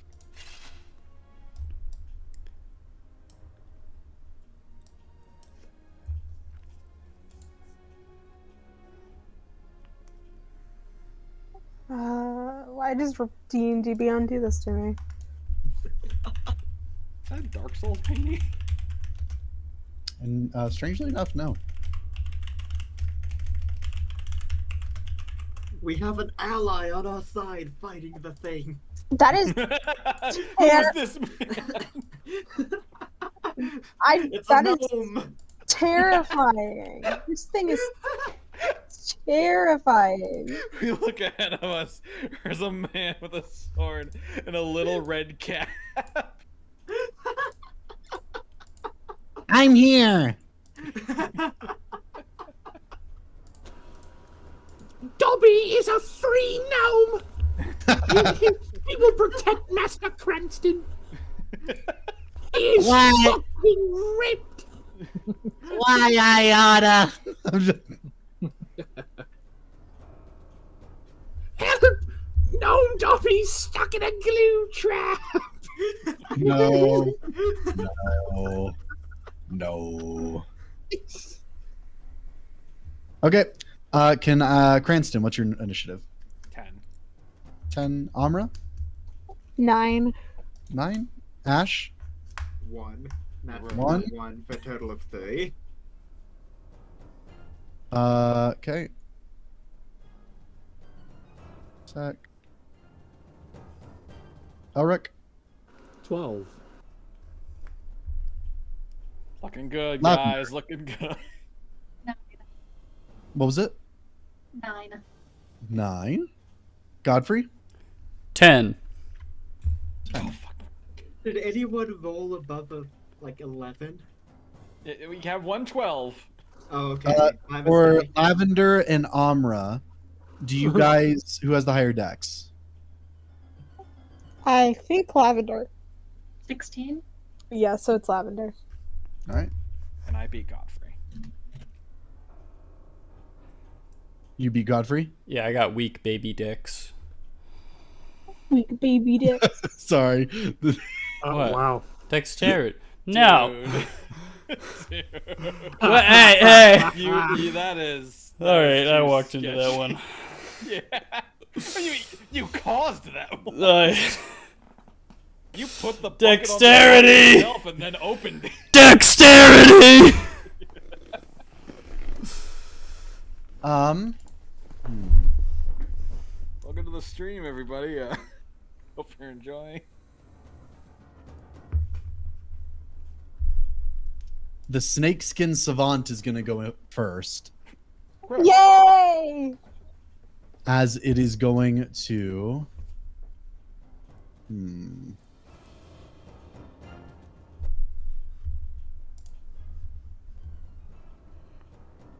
You see it slither up to here, and as it does, it swings its sword up and grabs it with its two front arms, the other two on its side grabbing at the blade itself.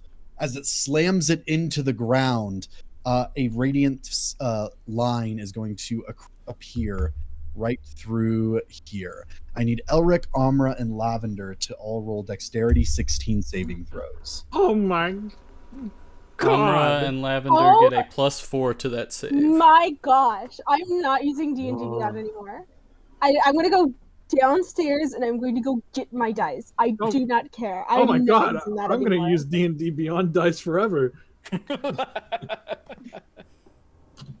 Guessing we got a nat 1 and a critical. First, let me Yes. hear how much damage I take before I storm off and get my dice. So just to ask real quick, Lavender, what was your total? Natural 20. Okay, that is a pass. Amra? A 5. Is that with 5. the +4? Elric?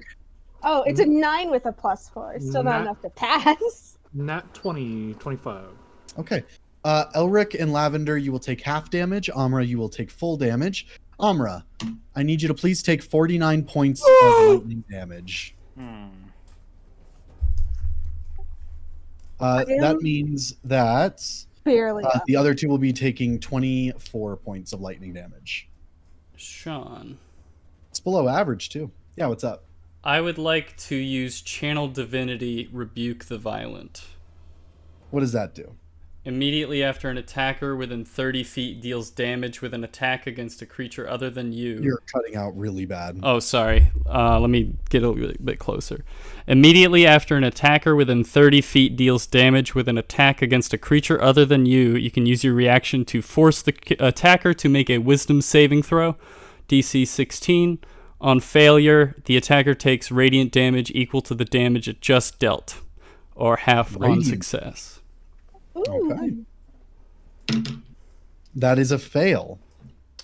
So it will take half, or it'll take the full damage. So 49 points of damage back onto it. All right, I'll be back. I'm gonna. I go will find say, my place. what if it is immune? Does it say anything? If it's immune, I mean, I imagine it doesn't take the damage at all. Wait, no, it's taking radiant damage, correct? Radiant damage equal to the damage it just dealt. Yes. Okay.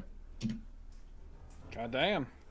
As it fires out, Godfrey, how do you send it back toward it?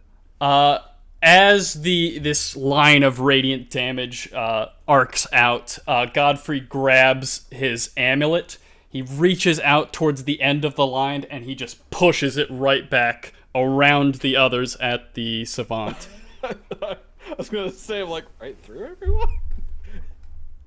All right. As it slams back into the creature, it falls back into the wall, collapsing some of it.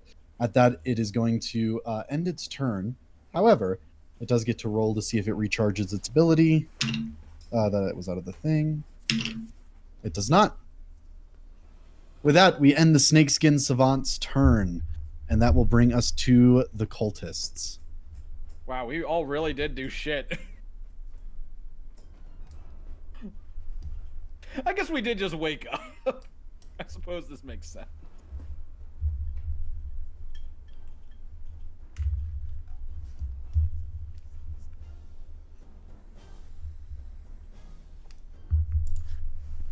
All right. This is going to be 2 attacks on Ash and 2 attacks on Amra. Alright. Ash. Does a 20 not natural hit? Yes, it does. Okay. Make sure you guys have your armor unequipped in D&D Beyond. That is going to be 6 slashing damage for the first attack, Ash. The second attack is going to be a 13 to hit. I will the action cast shield so that it doesn't. Okay. That is a miss. This next creature is going to attack Amra. Yay! These are not at advantage, however. 13 to hit. That misses. What's your dex? 14 plus 2. 14 plus it.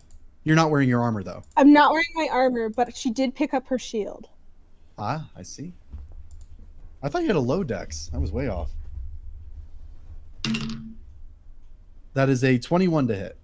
That does it. That is 7 points of slashing damage. I'm down. All right. As the cultist slashes into Amra, you can hear them spit out in common. They just like it, but very broken common. It doesn't seem like they speak often.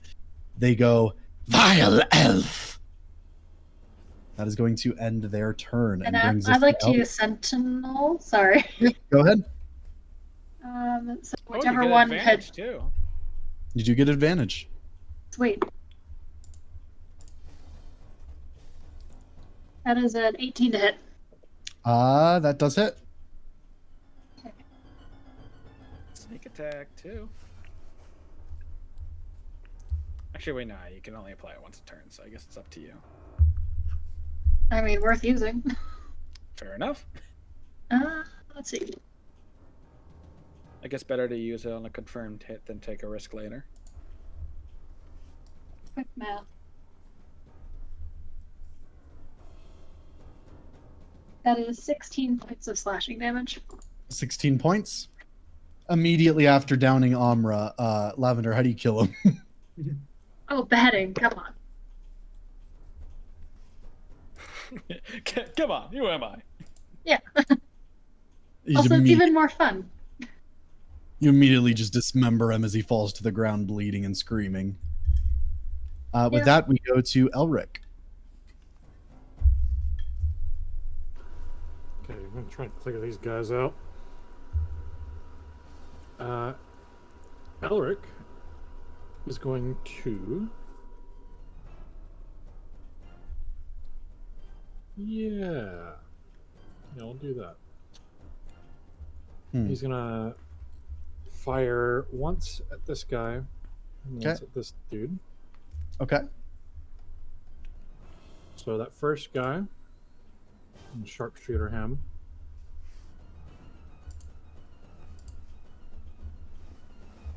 I'm gonna lucky that. Are you sure? Yes, I'm sure that's a nat 1. What do you mean you don't want your gun to explode? Is this your second? Is this? Do you have one lucky left? Ow! How does this keep happening? It's gonna happen again! No, please! Please! Do it. I need it. I needed it in my life. Are you gonna use your last lucky? My gun doesn't blow up in my hand. Yes. All right. I am so mad. Can we just say this gun literally explodes? I am so mad. Jesus. Okay. An 11. Huh? An 11 to hit.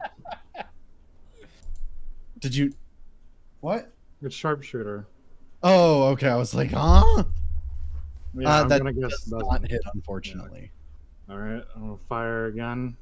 Not going sharpshooter. Jesus Christ. Fingers crossed. Terrible. 25. That does hit. This one over here, you said? This one. You're firing twice. You're firing both shots on the same guy. Oh no, yeah, you're right. It would be this guy. I did say Okay. that. Okay, yeah. It's gonna be rogue as well, so he takes 10 piercing and an additional 2, so 12 piercing. Wow. No, he's not. Um, Immediately, you blast apart the mask on his face as like shrapnel fires out and blood behind him as he collapses. And then I will. What you measuring? Stuff. Yeah, what you doing? Thanks. Trying to not hit everyone with what I'm about to do if I get up. My friend just messaged me, why the snakeskin savant so cute? They single? What's their sign? Tell your friend that they are so unbelievably wrong. And I hate them for it. I mean, they asked because they're watching the stream. You just did it for me. You just told them. And I then stand by what I said. I'll action surge to make 2 more attacks. One against this one and one against the snakeskin. Okay, go ahead. Roll the hit. Okay, first one. I'm going to. While he's add doing up. that, Sean. Are you sharpshooting or no? The first guy, no. It's Okay. just gonna be flat shot. 21. That does hit. He takes 7 piercing. Okay, he is still up. Okay, and then the snakeskin savant. I am going to add up marksman. It's gonna make this a dazing shot. Okay. 25 to hit. That does hit. Okay, they need to make a con save. And Con. They take 9 piercing. 1 sec. So they take 9 regardless. They rolled con +4, so it's a 21. Shit. Okay, I passed that. Okay. Anything else? No. All right. Oh, I'm sorry, guys. 1 sec. There we go. Emily, my friend's response. It's in general. Cranston, your turn. You are. Okay. Just real quick question, Sean, just because I'm a little confused. The cultists, the 2 ones to the south of us, did you just not move them for a reason? Oh, I forgot about them. I had a feeling. I'm like, oh, he hasn't moved them. They must have like a range attack, and then that never happened. So... I'm gonna say they just got to here. Okay.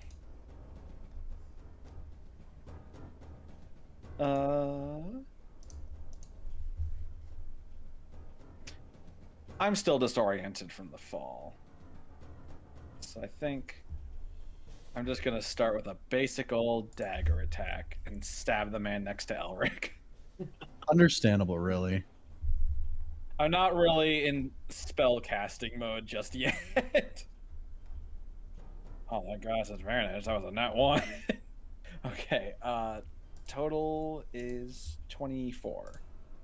No, 20. No, I'm an 8. Yeah, 24 to hit. For which one? The one next to Elric. Okay, that does hit. Just stab him with a dagger. Yeah. Ooh. Good. Sneak attack is also dead, probably, but that's a total 16. 16. Goodbye, health bar. See this guy run by him, like with the other one also just stabbing at Amra, and he just, looks to his book for a second to like go for ink, and just says, "Fuck it," unsheathes a dagger and stabs him in the neck. Understandable, really. He's so panicked that he even leaves the dagger in there and kind of just backs away from all of this.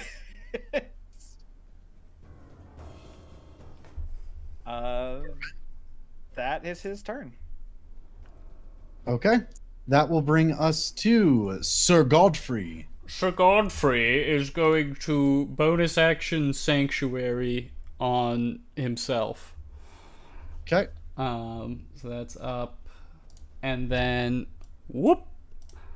I see Amra go down. I rush over. Come on, you're not done yet. Places a hand on Amra's forehead. Lay on hands. I'll pump. Let's say 30 points into that. So you restore 30 health points, Amra.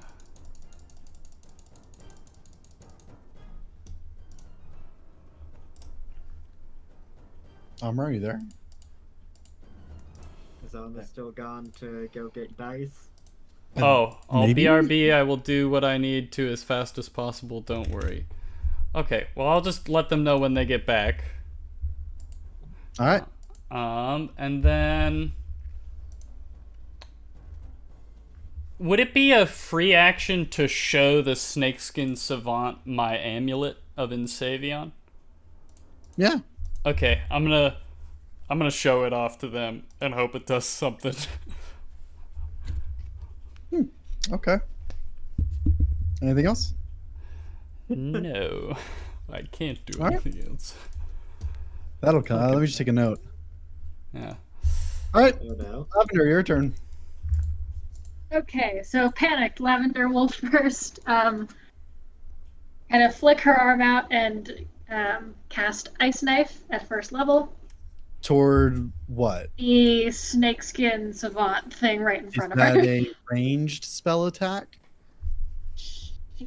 Oh god.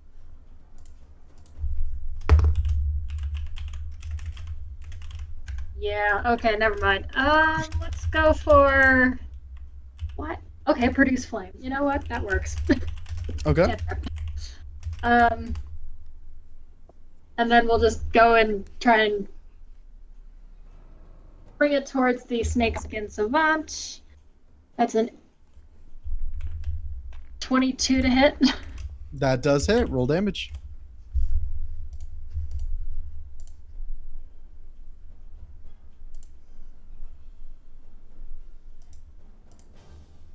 That is 14 points of fire damage. 14 points. All right. As the fire races across its skin, you see the skin peeling and cracking and like ripping open like a second layer, like a snake skin. Is there anything else you would like to do?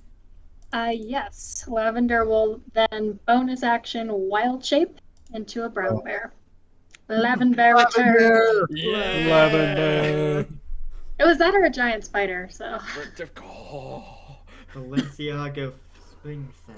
I would like to wild Into Balenciaga Balenciaga. swing set. Amazing. All right. Lavender is up. Anything else? That's it. All right. Amra, I need your Oh, nope. You're up. How much healing did you give Godfrey? 30. 30. Are you there, Amra? I don't think Emily's here yet. Okay, we will skip her turn for now. Ash, you're up. I'm going to move.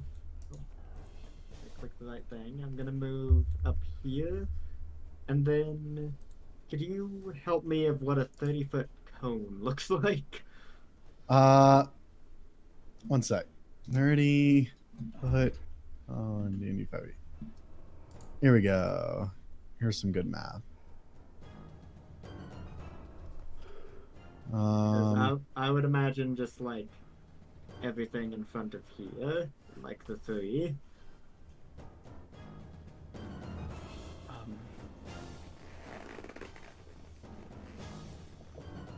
You could do that. I'll say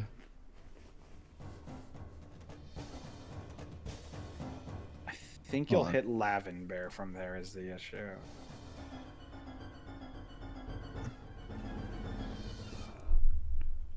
how is that? Is Lavenbear out of range? Okay. She would be, yes. Alright, I cast Rhymes Binding Ice, have them both make a con save. Have them both? Both? The Yeah, you're occultist not really isn't hitting in this the- guy. Yeah, wouldn't this guy be in the range too? No. Do you not see my thing? Not from what he's drawing. Oh, But if you move down oh. a space, you could probably do like something like this. Maybe angle it up a little bit. Yeah. I hate cones.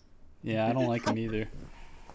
Yeah, that's why I was saying just like from this point, it's just let me turn on my just It's simpler, but it the would thi- miss the him. three. If you wanted to hit him, you would also hit Lavenbear. What if you stood like here and then angled it up? I'm pretty sure that would still hit Godfrey. Oh wait, hold on. Emily's back. I know, I just Emily. got back. I just got back. It's like this Okay. family thing we do every night, and they Well, said we they were figured ready this and they out. were not.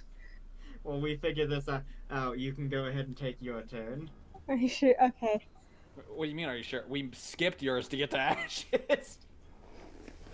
And I haven't done anything I'm yet. sorry. so it They works said they You out. were have- ready, and they then spent like 5 minutes in the kitchen talking.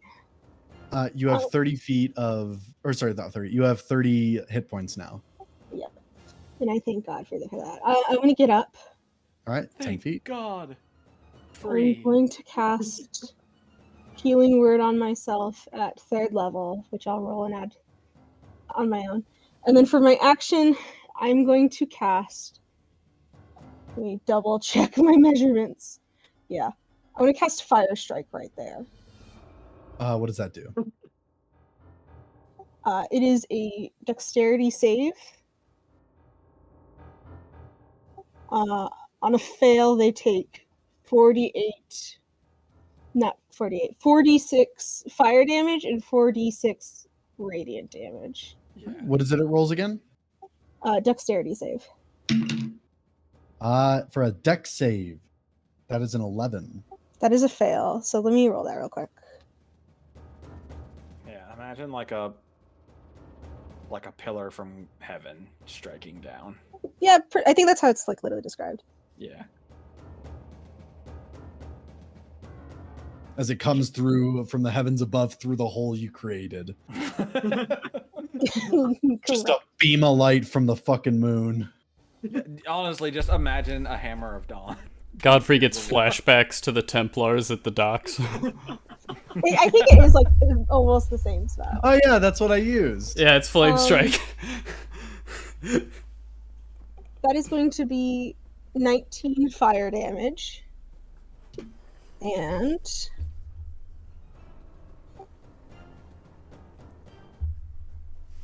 Having the math now, aren't you?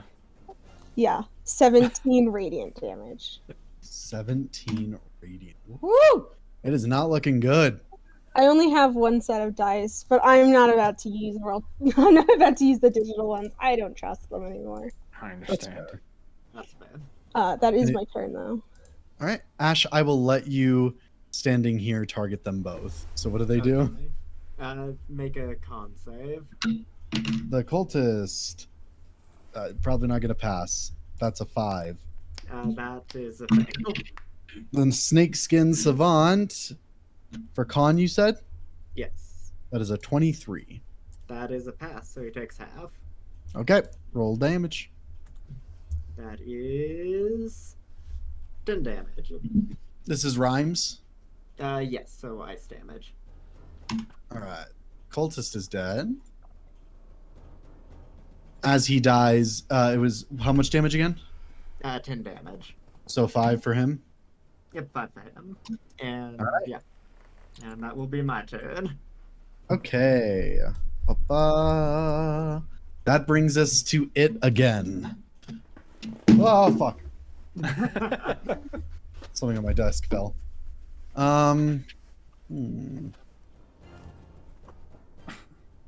Please, no, I beg you. What does it want to do? There's a bear in front of it. There is a bear in front of it. A bear that is actively snarling, as bears do. But according to these cultists, they hate elves. They do. And one of the elves did just do the equivalent of hitting him with the sun. It slithers over toward you, Ash, and then raising its weapon back, it's going to swing it out at you to try and strike you. No, okay. Does a 24 hit? You know, if I was wearing my armor, it wouldn't, but I'm not, so yes, it does. That's crazy, man. Alright, gotta get all my dice. Oh, God. 15. That's gonna be 21 points of piercing damage. I'll take that. Oh. Alright, that works too. Ooh.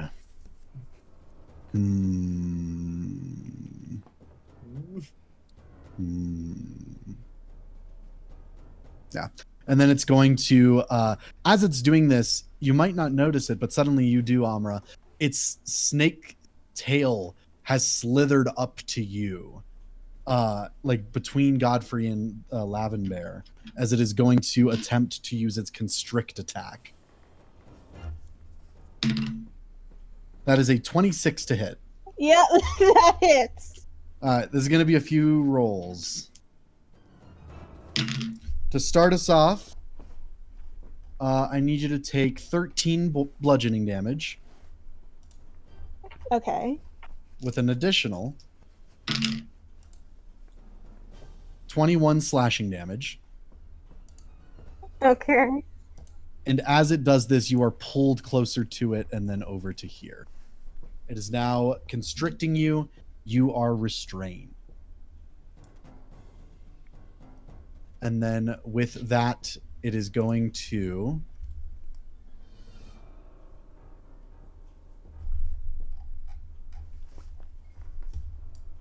That will give an opportunity attack to Lavenbear and Godfrey.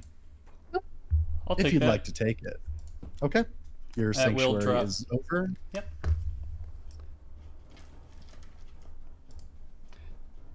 Does it drop still if you attempt to make the attack, or Yes. Okay, Yes. cool. Ba, ba, ba. I'll great weapon master that attack. Okay. Does Lavenbear normally get 2 attacks? Do I only get one of the 2? It is only one, yeah, during Okay. I do think you choose what weapon you essentially are using, though. You could choose bite or paw. 21 to hit. that does hit. Roll damage. All right, I'll put a 3rd level divine smite into that. Okay. So that's a lot of dice. Hold up. What are you rolling to hit, Lavenbear? Yes, that is 22 to hit. That does hit. How much damage, Godfrey? Sorry, I'm calculating it.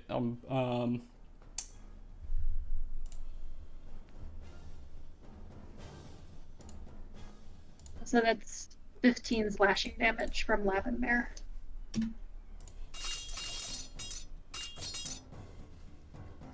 That's gonna be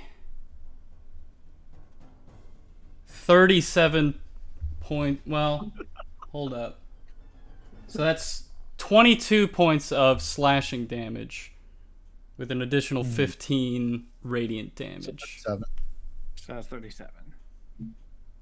Is that That's what you said. right? So that's sorry. I'm trying to He's dead. math it. 22 plus 15 is 37. Right. It's 15 plus 12 plus 10. Yes. Yeah. It's dead. Yeah. Is dead? Yes, it's correct. Let's go! That was so long. Very math. Much I wow. want you to look at its health bar. Oh my Oh, god. wow. Don't worry, guys. Now We got this. it has recharged its weapon ability as it begins to glow once more as it's preparing to attack. With that, though, we go to the cultists. One moment. Let me just do this real quick. As more begin to come from the brush. It's Lavender. She's back. Oh God, no! Why is Lavender here? Oh my god. Identity crisis.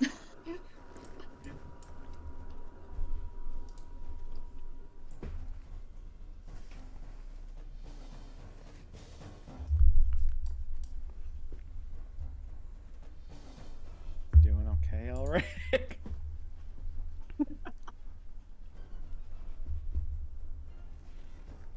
Not giving it a little kiss, Logan. Stop. I'm in danger.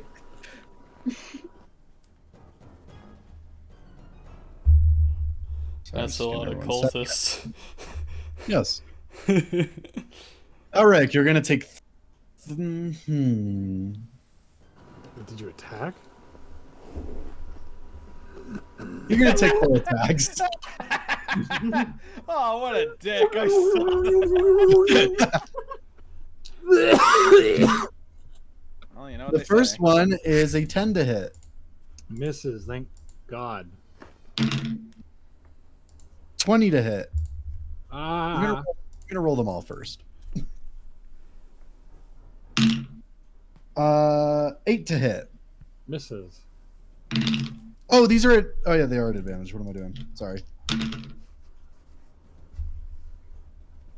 20 the math 14. Misses. All right, so 1 hits. Oh my god. Please take 6 slashing damage. Once you As one will make an attack on Godfrey. That is Then a Lavender will sentinel. okay. Real quick, Godfrey, that is 7 slashing. What was the roll Wait, to I hit? don't. You can't sentinel because you reacted already. Shoot. It was 20, you said? Yes. Oh, yeah, that hits. Thanks for the correction. I missed my tally. I mean, I'll be honest. I think you used the reaction attack on the right creature. That is also true. That was 7 damage, right? Yes. Okay, thank you. What's the to hit Lavenbear? I already used a reaction this round. I missed my tally mark. All right, no problem. That brings us to the one in front of Ash. Natural 20. No, it's not.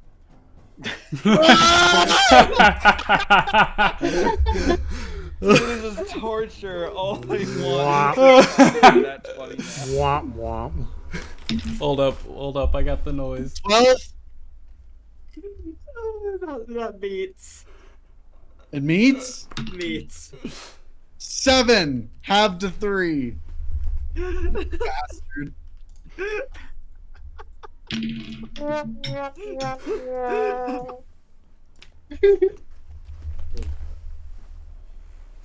It's okay, Sean. You're taking spell slots away from him. So, anyways, guys, we're long resting after this, right? Yes. Yes, we are. I'm the DM. I'm the DM. I can add any monster from the book. Remember that. 17 to ask show up all of a sudden. Silvery barbs. Okay, 34 to hit. Your magic summons a Tarask. Sean pulls Caitlin over his side one day. Don't come to the D&D session tomorrow.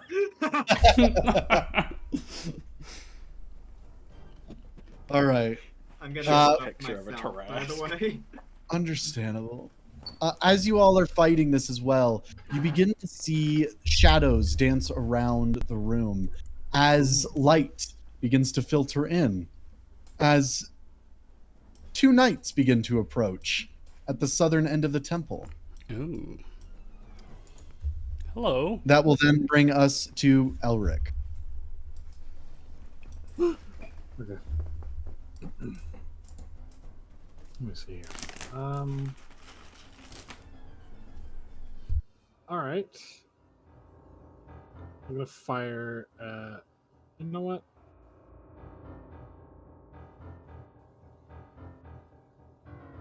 I'm gonna pull out my rapier. Okay. Attack this guy. Roll to hit.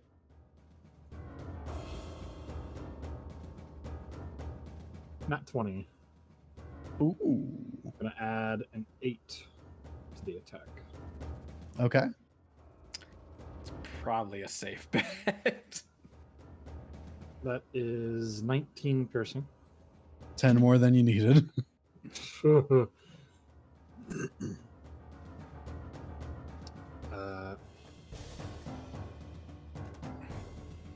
gonna hit this guy. I forgot to add advantage to that one, but fuck.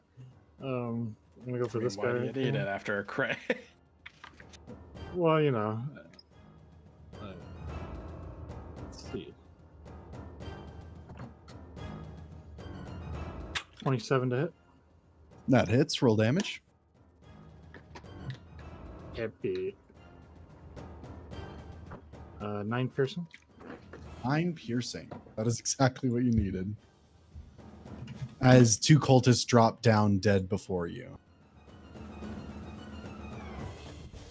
Turns to face the other two. That's the end of the turn. All right. Yeah. Okay. Cranston. Confused for a second, but then just seeing Amra get yanked away. He's gonna just like, no, wait, fuck you! And he will take some of the ink from his book, and instead of doing what he did with his crossbow last time, just press it again as his palm as if he's gonna do create bonfire, but then apply way more force. And as he shoots it across his palm, it almost looks like reality along the line of the Eldritch Blast ripples as two beams strike towards the snakeskin savant. All right. Roll the hit. The first one is, I think that should be 21. Yes, 21 to hit. And the second one to hit is 13 to hit. That misses. Well, shucks. That's 3 damage. Is it enough? Rip. Listen, ready? Did you hear that?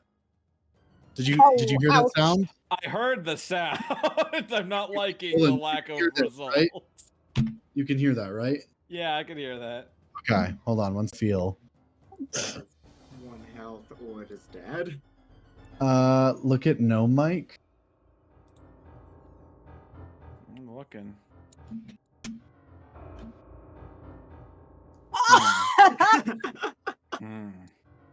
Just enough. No.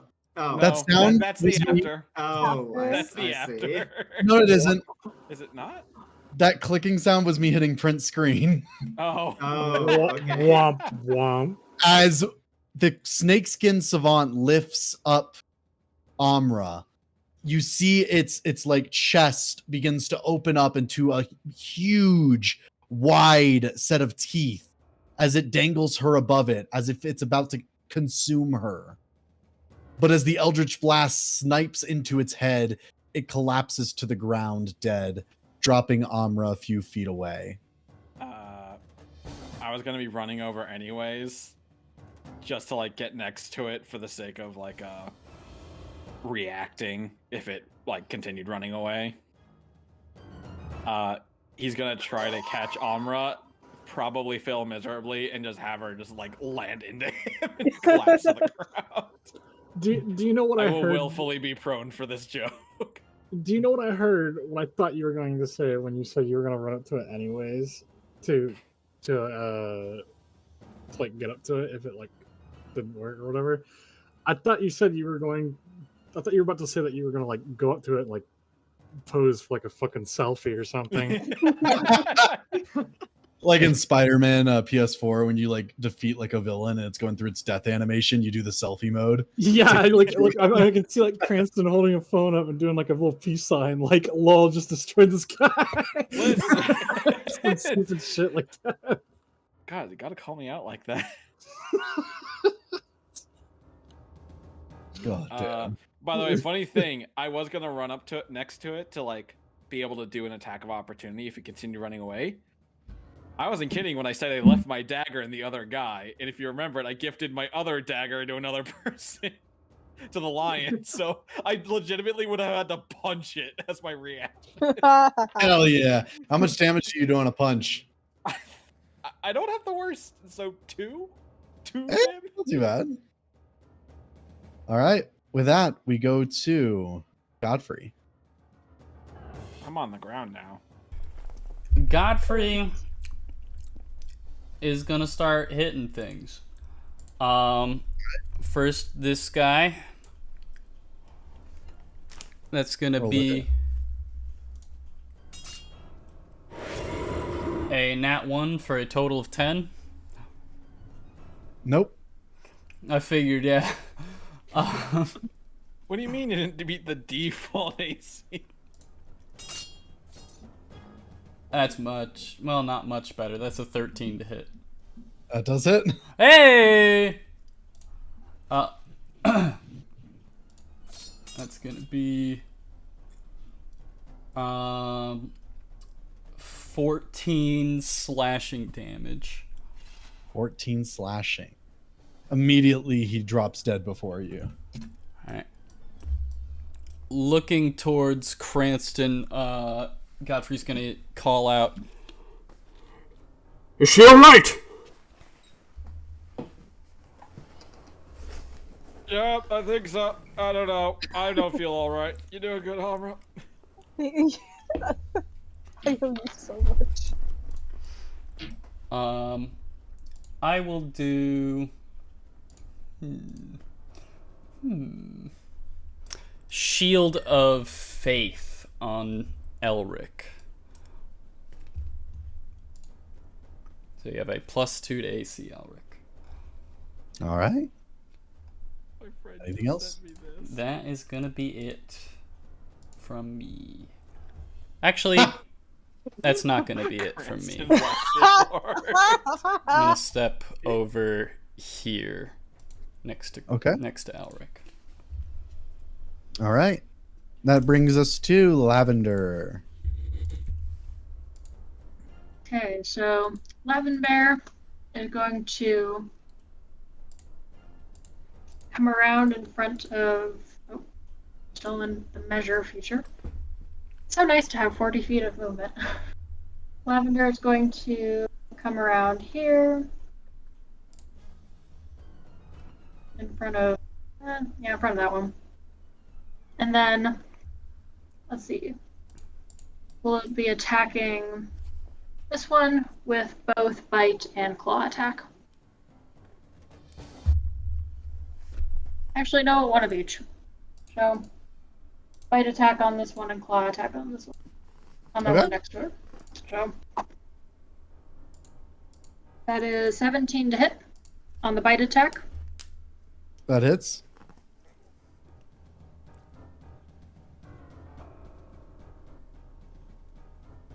That is...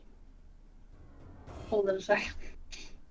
That is 11 points of piercing damage. 11 points of piercing. Immediately collapses. Yay! And then Lavender will kind of turn around and then slash out at the other. Okay. That is 22 to hit. That hits. Roll damage.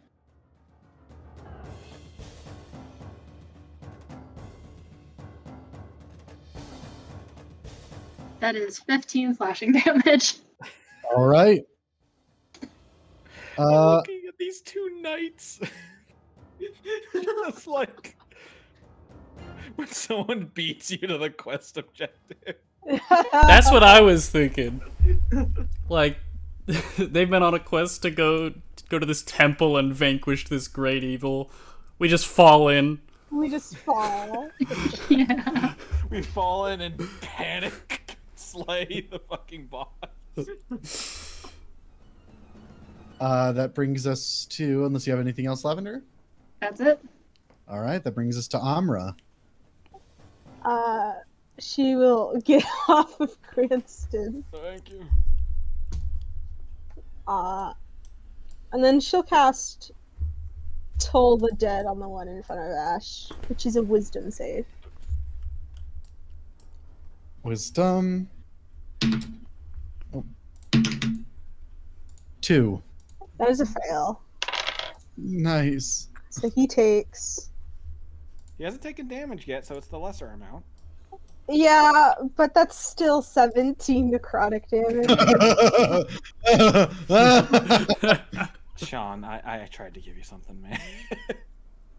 As the last cultist collapses to the ground, you all kind of stand in this like silence for just a few moments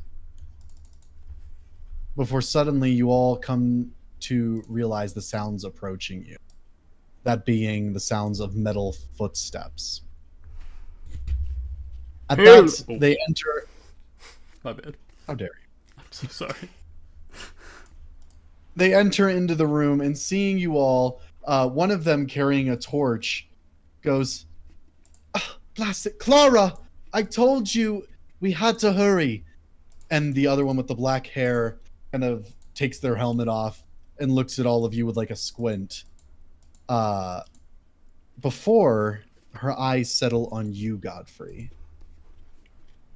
Hey there! Godfrey?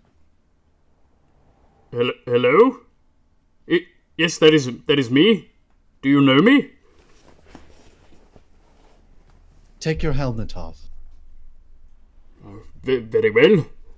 Reaches up, unclasps the helmet, showing his face. With your helmet off and your vision not as impaired, you would recognize these two.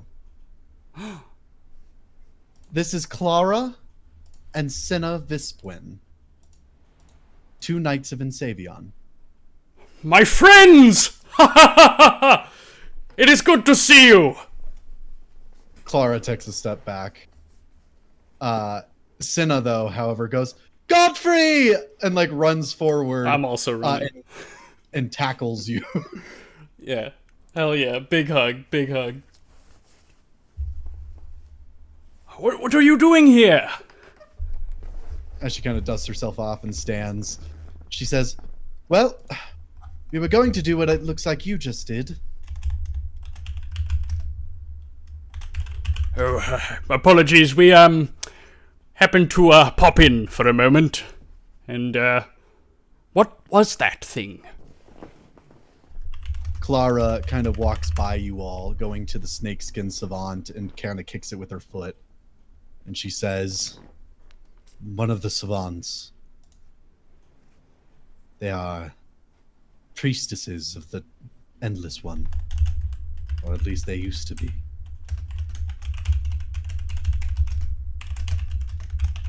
God, Amra, I dread to think you would have broken my back if you were wearing your armor.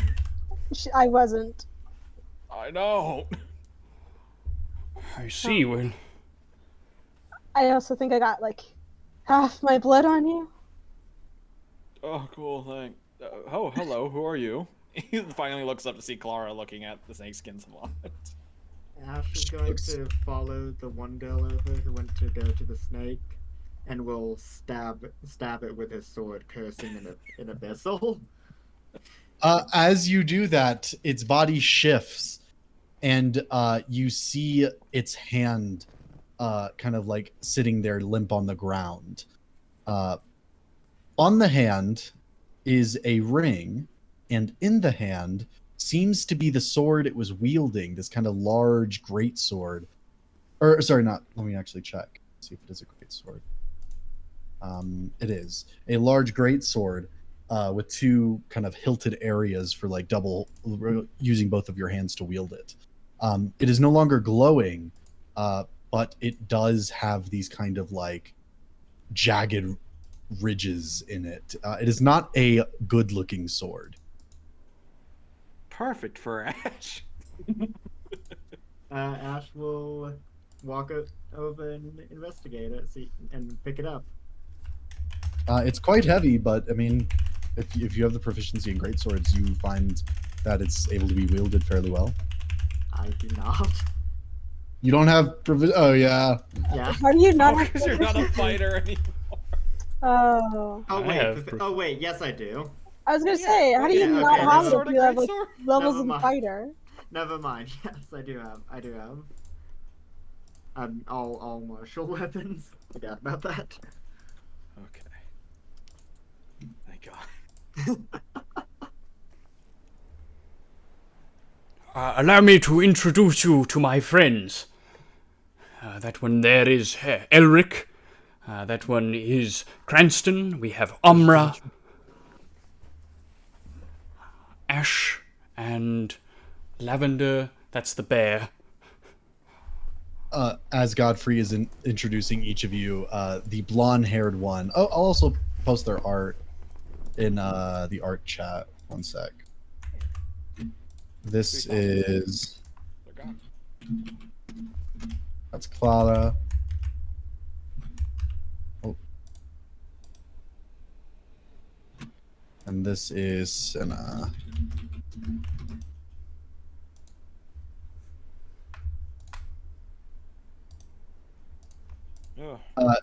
You see Senna goes up to each and every one of you, shaking your hands enthusiastically. She is still holding a torch. She goes, "Hi, I'm Senna. Hello. Hi, I'm Senna." And she goes like to each one of you. You also notice that her armor is quite ragged and worn. She has an open face helmet, kind of like a more like plain style of helm. She is similar to Godfrey. Her armor looks like dented and beaten, but well taken care of. The other one is wearing very fine armor with embroidery and such, which doesn't seem to fit her overall demeanor. That's quite dismissive. When Cinna shakes Amra's hand, she doesn't even like shake it back. She mostly just puts her hand in her. Amra puts her hand in Cinna's, and when Cinna shakes it, it's kind of like shaking her entire arm. Amra is not doing well. It's quite enthusiastic. Godfrey, your friends are diverse. I mean, I'd expect. Kind of just referencing that they look basically just like Godfrey. Amra was gonna say, I'd expect nothing less from some friends of Godfrey's. Doesn't hurt to hope for a little bit more, though. They're quite a wonderful bunch.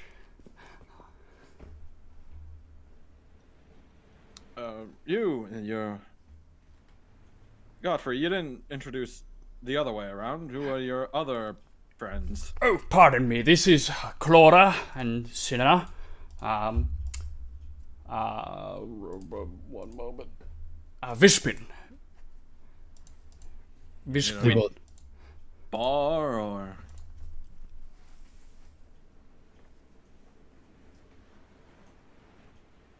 Did you meet at a bar or...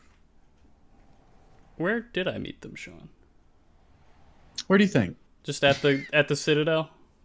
Yes. Okay, rad. Oh no, we met over at the Citadel when I was brought in. Are these knights? Of Insabion? Yes. No, but they're a good bunch. Strange to be traveling without your own. I find I can learn a lot more meeting others.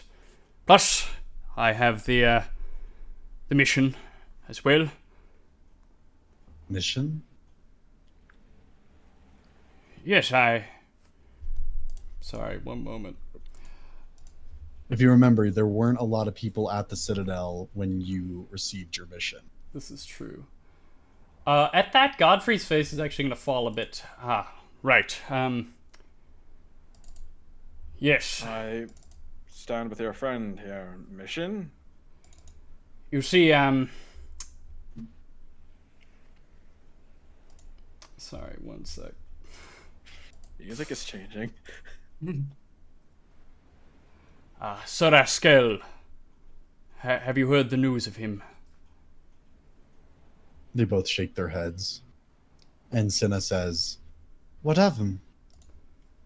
I'm afraid 𝐒𝐒𝐿 has fallen.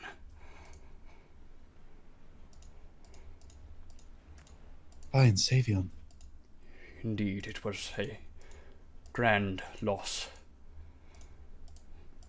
There are few that could match his spirit.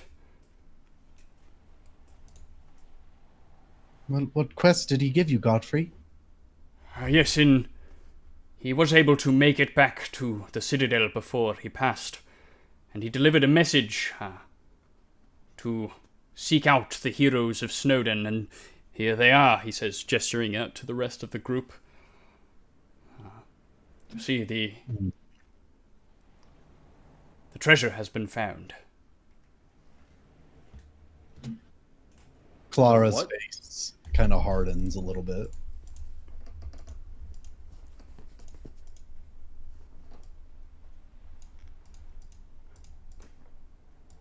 You look... Oh, sorry. Well, Cranston's like also kind of... At the very least, you can visibly see he's peeved in a way. But I'll let you speak first. Clara, you look dour about this news.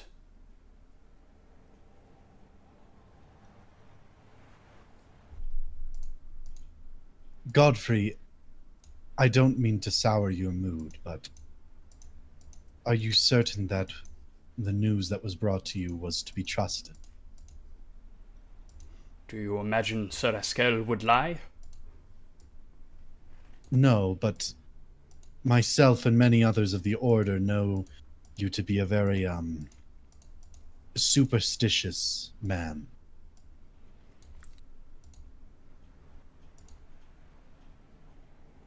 I merely have faith, Clara. We must have faith if we are to succeed. Cinna kind of nods her head a little bit, but Clara crosses her arms and says, "I believe that all of the Knights of Savion have faith, Godfrey." Hey! Crano Godfrey, new character. However, Crano Godfrey. However, I do worry that you are a bit too enthusiastic to believe anything that is told to you. I can be naive, I'll give you that, but there is something else.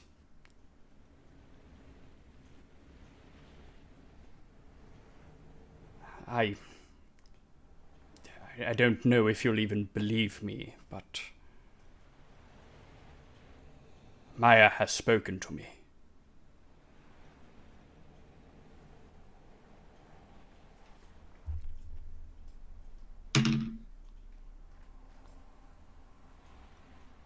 They just kind of stare at you. It was she who told me to follow 𝐒𝐿's word. And it is what has led me on this path thus far.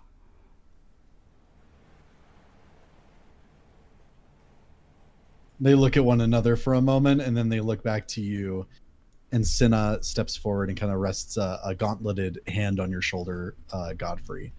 And she says, "Godfrey, I understand 𝐒𝐿 may have sent you on a final mission, but you don't need to We'll help you regardless. You could just say it's from 𝐒𝐿." You don't believe me, sinner?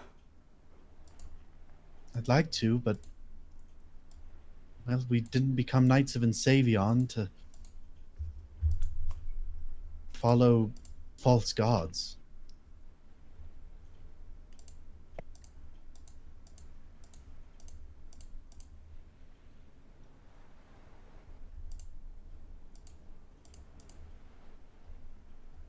Ash is just looking over at them at this point. Neuron activation. Yeah, activated.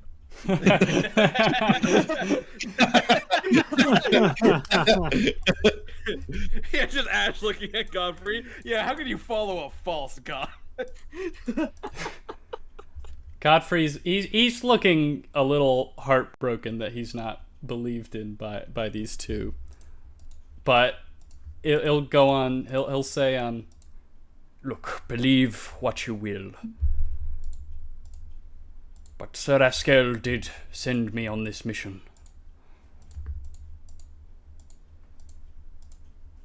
Oh, okay. Not that I don't mind being a passenger to this drama or an observer.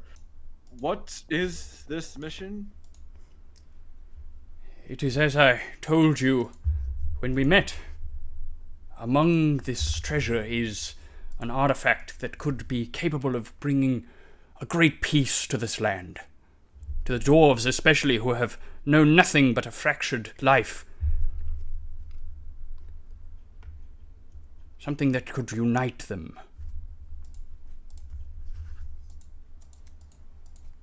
So you were following us to get to where we think our friend has been lost. I do wish to help you find your friend. But I am also looking for this item. It could bring about a great time for the dwarven people. Time of peace. I mean, as much as I want to find Silvio's, surely we all have our own other motives for finding him.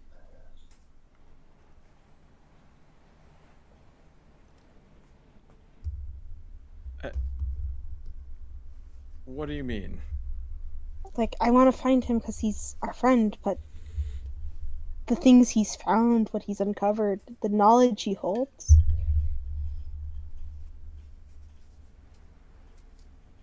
That's another reason why, at least I want to find him.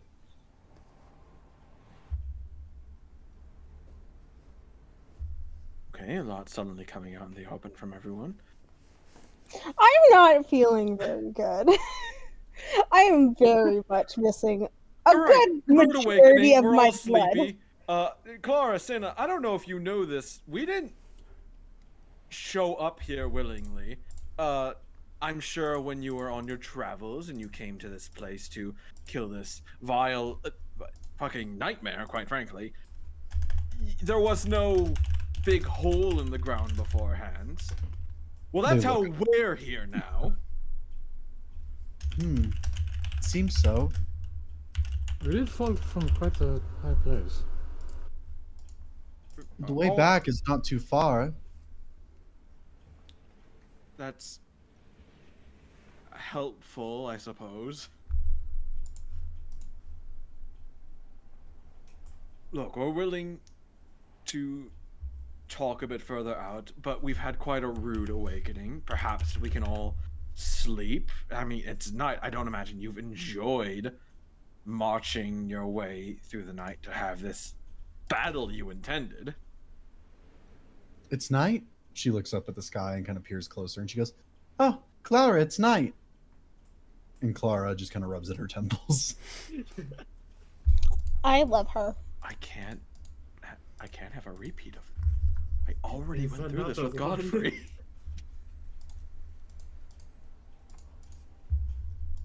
Clara looks at all of you and kind of like rests a hand on the sword hilt and says, "All right, we could lead you out of here. It should take an hour or so. And then after that, we have to part ways." I mean, do so if you must. Do you not believe in rest, though? We've rested here. Is the way back clear? Should be, Godfrey. Very good, very good.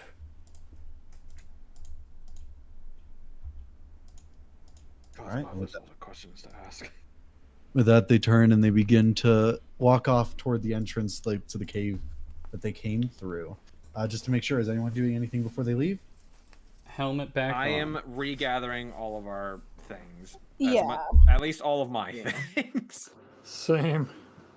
Ash is going to stab at the creature again and then go and join in with the gathering stuff. Okay. And you're just taking the sword? Yes. Not the Is ring. is there a ring on it? Yeah. There was a in ring. In which case, yes. Okay. Alma does a big stretch and you can hear like all her bones cracking.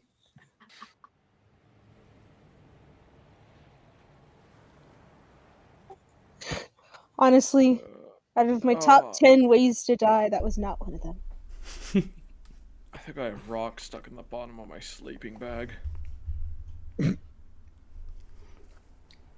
While we're walking, can I talk to them? Yeah. I want to ask them if they've seen or heard of Sir Ivaran recently. Whom? Sir Ivaran, Godfrey's mentor. Speaking to them, they don't seem to have any recent knowledge. However, they did hear that the last they heard, he had traveled down with a contingent of other 𝐄𝐸𝐵𝐵ion knights to the central domain. To Land's End. Do you know why they were headed that way?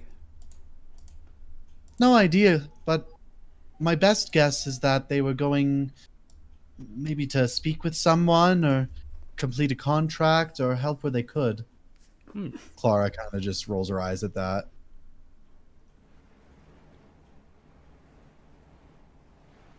Do you have a different opinion of what they were doing there, Clara?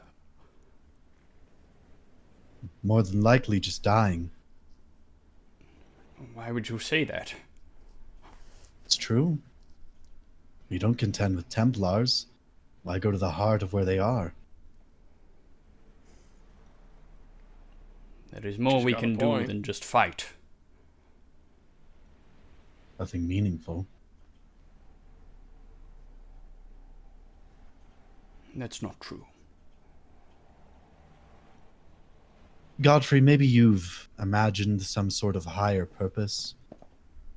But for the rest of us, lower knights, we're simply trying to live and do a little bit of good in the world.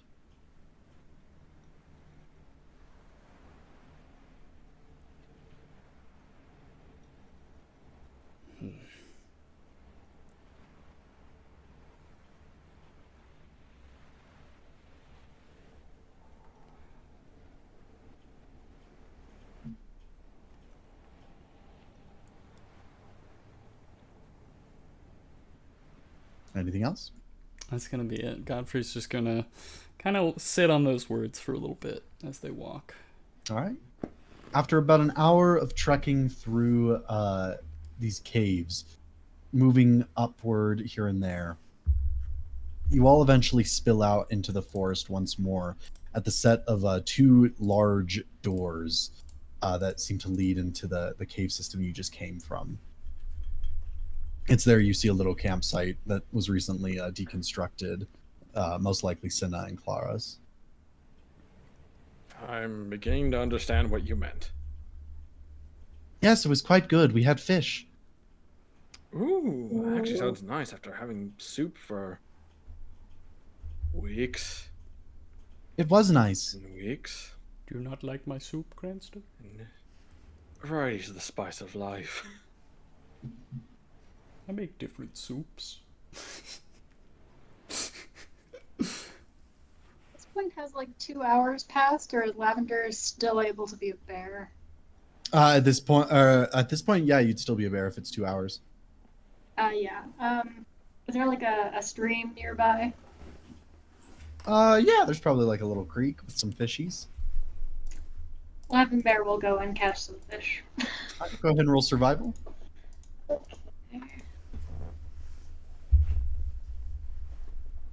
Well, anyways, it was lovely to meet you all. And there Lavender goes. The 16.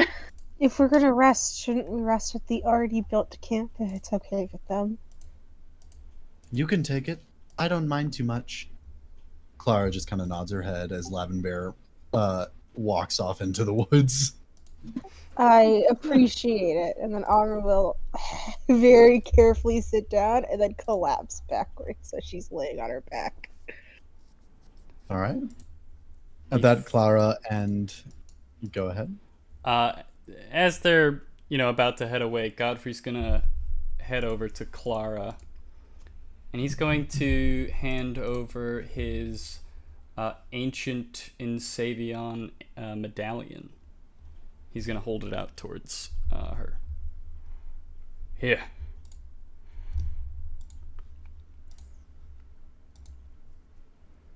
What is it? It is, it's an amulet, medallion rather, but it's from an earlier time, I think. But I know you think I'm this sort of idealistic fool, but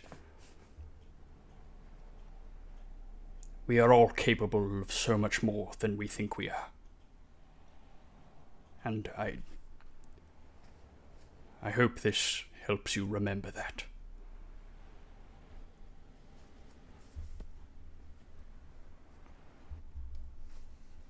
She takes it and she kind of studies it for a moment.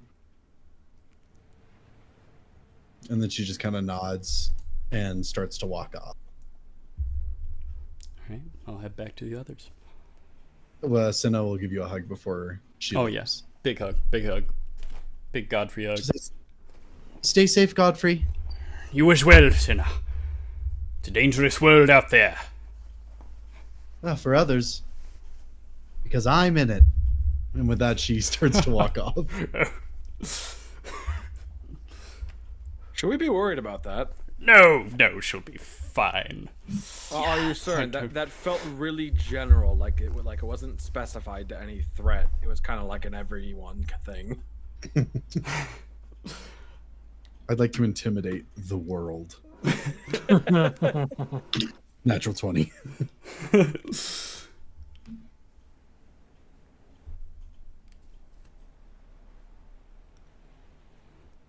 Godfrey's gonna head back to the others after they depart. All right. After about 30 minutes or so, you all hear the approach of Lavender as she returns with multiple fish in her maw. Oh my god. Nice. Well, I was thinking like an eventually kind of thing. Didn't expect it to be 30 minutes from now. Oh, it's just getting the fire started, so this works. Lavender will just like drop the fish on the ground, just kind of tilt her head, and then by then she'll probably be changing back. So, and she'll just sit there contentedly. I've been meaning to ask. You could transform into animals, but do you have like the instincts? I mean, instinct is a strong word. There's stuff you can learn, then there's stuff you can't learn. I feel like I've kind of learned what you can. Well, do you think like a bear? Or whatever you transform into? I mean, I'm still me. I still think like me. I have a feeling but I guess I do have a craving for fish.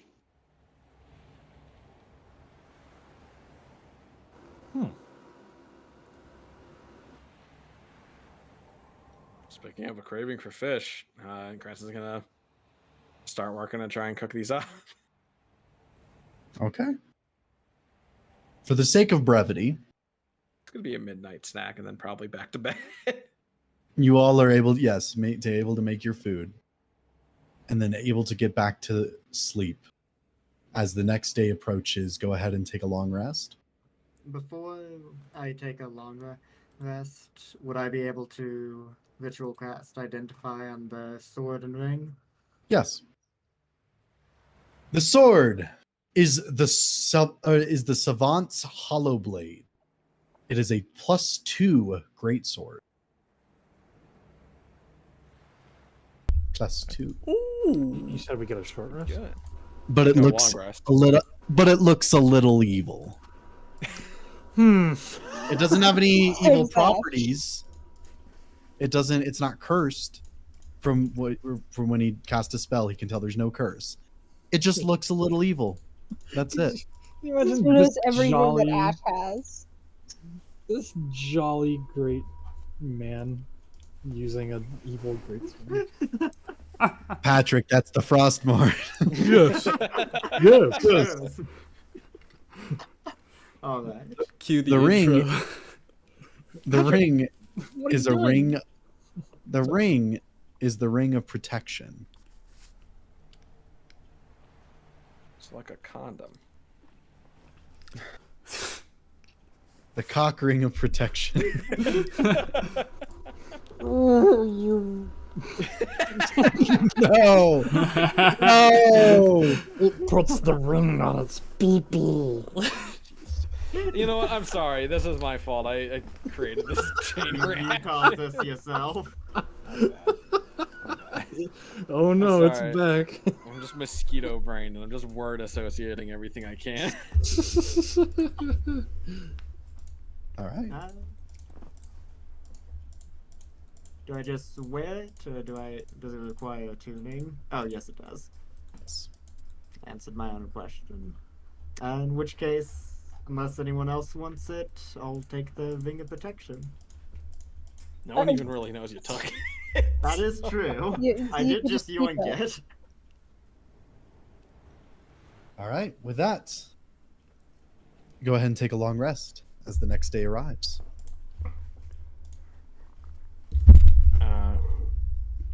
When I wake up, I am gonna be like looking at my bag, kind of keeping inventory of things again, and then think for a sec. Ash, that thing you do to make the bodies move. How long does that last? About a day. Then I have to recast it. You know, if we want forever lacking on centuries, if he's got the spells at the end of a day, we could just take the bones out of my bag and have them stand guard. I like your thinking, Cranston. We could fill it with more, then we could have even more No, guard. that's not the route I'm going. But still, I see what you mean. Listen, I'm just trying to find a reason to justify Should we not be burying these? Is that No, they can come in use later.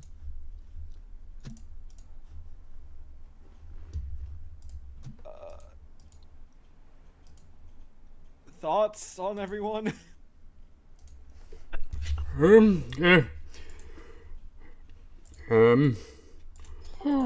I don't say know. just let him keep the bones.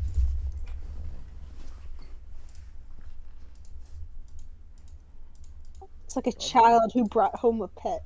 Yeah. Just let him keep the bone. Let him keep Shrek.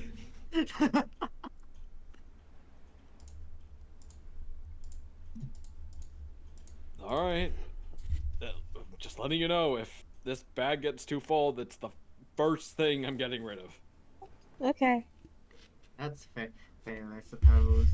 Need to find me one of those myself. Think of all the skeletons I can put into it. Oh no. That doesn't. I'd help. rather not.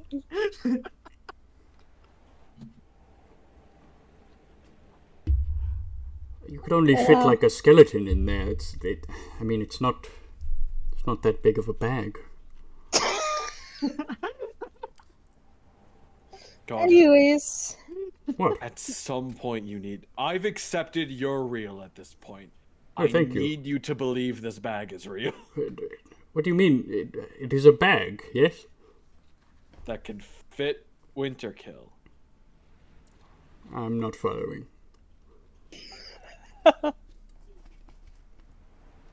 it wouldn't fit. We have a mountain to climb. I don't have the energy for this today. Well, you heard him. It wouldn't fit. Say what you will about It wouldn't fit. Speaking the truth. Real quick, Sean, you said it was a greatsword +2 or +1? +2. +2, and a little bit evil. A little evil. Only in appearance. I guess for brevity's sake, we probably have food. If anybody wants to have a conversation, do so now or hold your peace. Otherwise, I guess we move on towards the mountains and make our way to the monastery. Okay. As you all begin to travel up the mountain, today is a quite cold day. Snow kind of drifts off of some of the mountain's peaks. A little bit of rain, cold rain falls on you all. But you find yourselves going up a pathway around the bend of the mountain toward the summit of some of the larger mountains in the back. It's from here, looking out, you can see the vast expanse of Akoshan land, the mountains, 𝐄𝐱𝐩𝐿, even seeing as far south as the coastline of the central domain. It is there as you continue upward that you come upon a sign. This sign is written in Common, in Elvish, in Dwarvish, in Draconian, in many different languages. How many?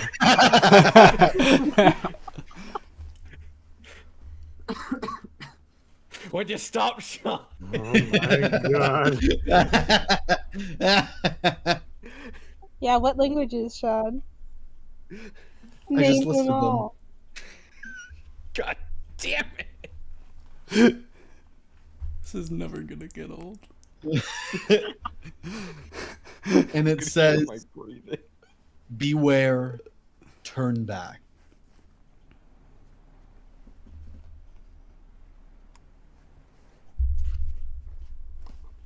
So clearly we're not listening. Is it just to make sure it's a sign of leading up to the monastery? Leading up the mountain that you believe the monastery is at. Okay. Racist bastards. To who? Well, if you were a gnome, you'd be fucked. If you were a lot of different races, you'd be just rude. I don't think that's a gnome It's getting worse. exclusive That's all I'm hearing. Do you have an obsession with gnomes or something, Cranston?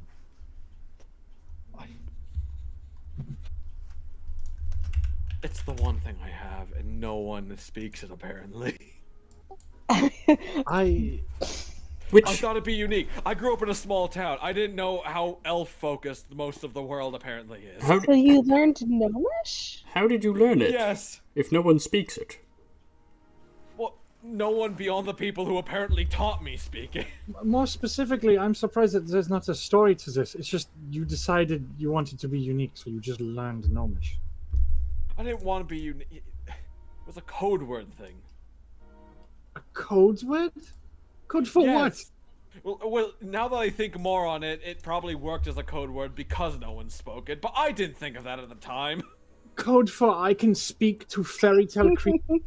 Yeah, I remember the time where gnomes were mythical creatures. Somebody would hear a language that they don't understand, and they think like, "Oh, let's not pay attention to it." But in reality, it's like 𝐒𝐔𝐁𝐒𝐂𝐑𝐈𝐁𝐿, except more exclusive, I guess. 𝐒𝐔𝐁𝐒𝐂𝐑𝐈𝐁 isn't even a real language. 𝐒𝐒𝐔𝐁𝐒𝐂𝐑𝐈𝐁 what? He's gonna look at him, then look over at Lavender. Is like, the broccoli looked tasty today, which in code is like, look at this fucking idiot, doesn't know 𝐒𝐒𝐂𝐑𝐈𝐁 can't. I can understand you, Cranston. I can speak. He's just slapping Cranston in the back of the head. Wait, what can't thieves do?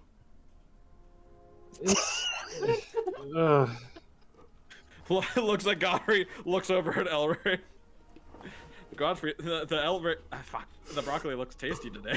We haven't had broccoli.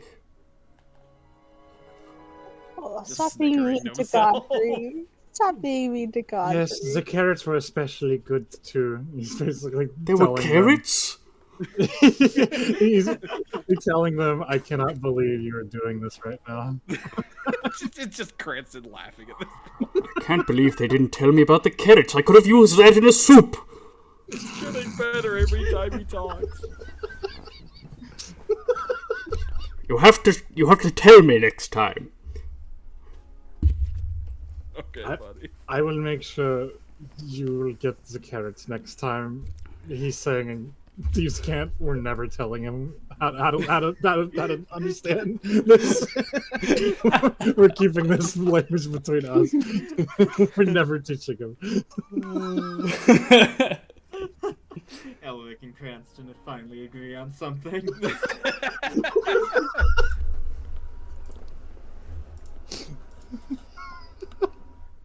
Anyways, let's go past the death sign. Just gonna walk back. What does the terrain look like beyond the death sign? Is it like a cliff? Yeah. Don't go past here, you'll die. Literally a sheer cliffside. It's just the Grand Canyon of Sean's world. You would follow up this cliffside, heading further and further north. It is there that you see a disheveled, broken monastery. You see spikes planted around it and on top of it, pointed inward, that have been weathered with age, broken, shattered, misplaced. It is not a good sight. This place is fairly broken. But looking upon it, you all get this dark sense in the bottom of your stomach. This unwavering fear. Your vision darkening at the edges almost, even in the broad daylight. This is not a good place. I don't gotta worry about that.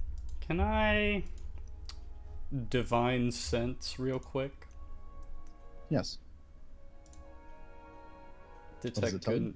As an action, you detect good and evil until the end of your next turn. You cutting out sense. again. Oh, sorry. You can detect good and evil until the end of your next turn. You can sense anything affected by the Hallow spell or know the location of any celestial, fiend, or undead within 60 feet that is not behind total cover. There are multiple undead in the monastery, and the area is under the effect of the Hollow spell, or the Hallowed spell. I'm sensing some undead creatures within. We should be cautious. Oh. From what I've heard from my master, that is to be expected. You couldn't have told us before we started climbing the mountain? No, this is on our fault. The second he said his master told him about this place, we should have had some expectations. Yeah, fair point. To be fair, we don't have to visit the monastery. We're just looking for the 𝐄𝐿. Maybe we can get on a tall rock? Just starts looking around for like a vantage point. Something tells me we do have to go in.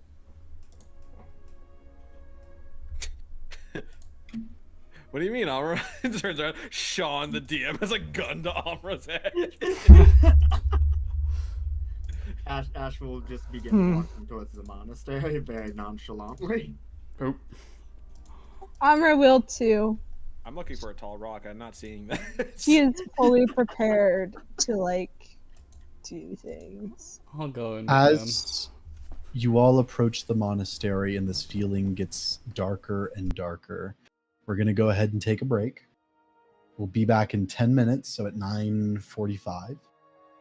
And then we will continue from there. Before we go, though, I just wanted to stream something, because I don't know why, but this video reminds me of Lavenbear whenever she's in bear form. Oh gosh. I don't know why, it just does. I'm going to switch the stream over to the break video. And...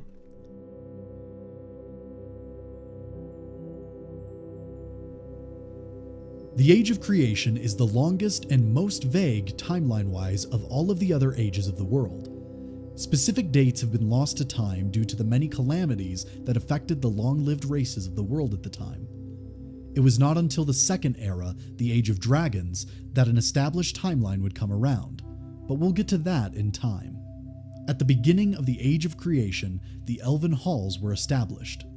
With the divine purpose to protect, the elves made their homes at the base of the Elder Trees. The Wood Elves established the realm of 𝐒𝐿𝐵 at the base of the Allmother. The High Elves created the Autumn Throne beside the Autumn Tree. The Dark Elves formed 𝐷𝐾𝐥𝐸 under the roots of the Mother Tree. And the Eladrin created the mythic realm of Ulboros underneath the Emerald Tree's canopy. In time, these elves formed the Autumn Alliance, an intercontinental defensive alliance focused on the protection and preservation of themselves and the ley lines. In fact, the Autumn Alliance still remains in effect to the current age, despite the many tragedies that we will cover in this era. During this same time, the dwarven realm of Holtarum had been established in the Cradle Mountain range at the southeast of High Haven. Not much is known about the first dwarves, as their entire civilization would be uprooted and scattered in a single night of, as the Autumn Throne would describe it, a sky of red and green lightning. The lost dwarves were those of this kingdom that would never be found, along with their treasure, while the rest of the dwarves relocated across the world to suitable mountains. In the wake of Holtarum's destruction, the First War began. The war had been sparked between the Wood Elves of 𝐒𝐿𝐵 and the nomadic tribes of the humans near the center of the known world. The slaying of the Great Chief caused the humans to target the Wood Elves with their outstanding numbers and ferocity. This Great Chief had been an unusually gifted and powerful human that held influence over all of the other nomadic tribes. The war only lasted a few months as the tribes fell to infighting without the uniting chief, but it would not be the last war of the age. The War of Vipers began when the Autumn Throne encountered a strange group of monsters described as having scaled armor skin and viper-like features. The war lasted an entire century and ended with the complete and utter eradication of this snake-like race. A high elf named 𝐒𝐷𝐿, who had served in the war, felt great shame for how it had ended. He grew to resent the Autumn Throne and became restless with visions and ambitions. 𝐒𝐷𝐿 sailed northward with his supporters to the dark elven settlement of 𝐷𝐾𝐥𝐸. There, he convinced the matron mother of the Dark Elves to help support him and his House of Fangs in vanquishing the current leadership of the Autumn Throne, the Kings of Autumn. The 𝐷𝐾𝐥𝐸 armada soon sailed eastward and began the Great Kinslaying. They established themselves in the Red Palace at the northern tip of the Autumn Throne's domain. Fearing the overwhelming force of the Autumn Alliance, 𝐒𝐷𝐿 soon fell to dark sorcery to fulfill his dream. In an evening known as the Red Night, 𝐒𝐷𝐿 cursed himself and his House of Fangs, transforming them into monstrosities that craved the blood of mortals. The first of the vampires had been summoned. Horrified, the matron mother withdrew her forces from the Red Palace. It did not matter though. 𝐒𝐷𝐿 and the House of Fangs swept down across the Autumnwood for 3 entire days where the sun never rose. The High Elves were scattered and consumed, leaving only a remnant of their once great kingdom. At the base of the Autumn Tree, 𝐒𝐷𝐿 stretched out his wretched hand and touched the bark. Unintentionally, he passed on the vampiric curse to the tree as the roots of the ley line grew corrupted and blackened, sucking the nutrients out of the land. Soon, the autumn trees shed their orange and red leaves and left nothing but red dust, turning the landscape into the red waste desert as we know it. At the same time, the sun finally arose, brighter than it had ever shone before. Many of the House of Fang died before they could retreat into the ruins of the former kingdom. 𝐒𝐷𝐿 had been mutilated and was taken into the depths of the now called Blood Tree to regain his strength, vowing to someday return when there came a night so dark that even the sun fears to rise again. From the bright rays of the sun stepped down a new race into High Haven, the Dragonborn. They carried with them great weapons of glass that had been unseen in this world, In fact, not even dragons had been seen or witnessed in Highhaven. In a single breath, the Dragonborn united their powers and blasted into creation a great city of glass from the sands of the desert. They claimed this bastion as their own and became the staunch defenders against the House of Fangs, now called the Dima, the Dragonborn word for filth. In the wake of this calamity, the Autumn Alliance helped the survivors of the Autumn Throne relocate to Hylame. Soon, the elves sailed northward to Dakir in a rage. They stripped down the defenses and berated the Dark Elves and their matron mother for their hand in the great betrayal. As punishment, the Mother Tree was placed onto the decks of a dozen ships, bound together with the great roots of the tree, and relocated westward to the Great Wood. The Wood Elf nation of Amanor was established, and the High Elf nation of the Woodland Realm was established further west within the trunk of the last of the great autumn oak trees. Some of the High Elves, though, did not travel westward. A group headed northward to the mountains of the colder climate. It was there that they found the platinum dragon, Viomith. This first of the dragons made a pact with the High Elves and created the first of the draconic sorcerers. Sharing his knowledge, a great age of the arcane began. This age, while called an age, was simply a prolonged period of innovation and magical learning that occurred toward and caused the end of the Age of Creation. Magic spread like wildfire across the realm and soon led to a great many betterments. However, the High Elves began to tinker with connecting to the outer planes, and it soon led to one of the greatest calamities ever seen in the history of the world: the arrival of the Endless One. A portal had opened to the meeting point of Inequity, the plane of evil, and Bedlam, the plane of chaos. From this portal emerged a demon queen of rot and decay known as the Endless One.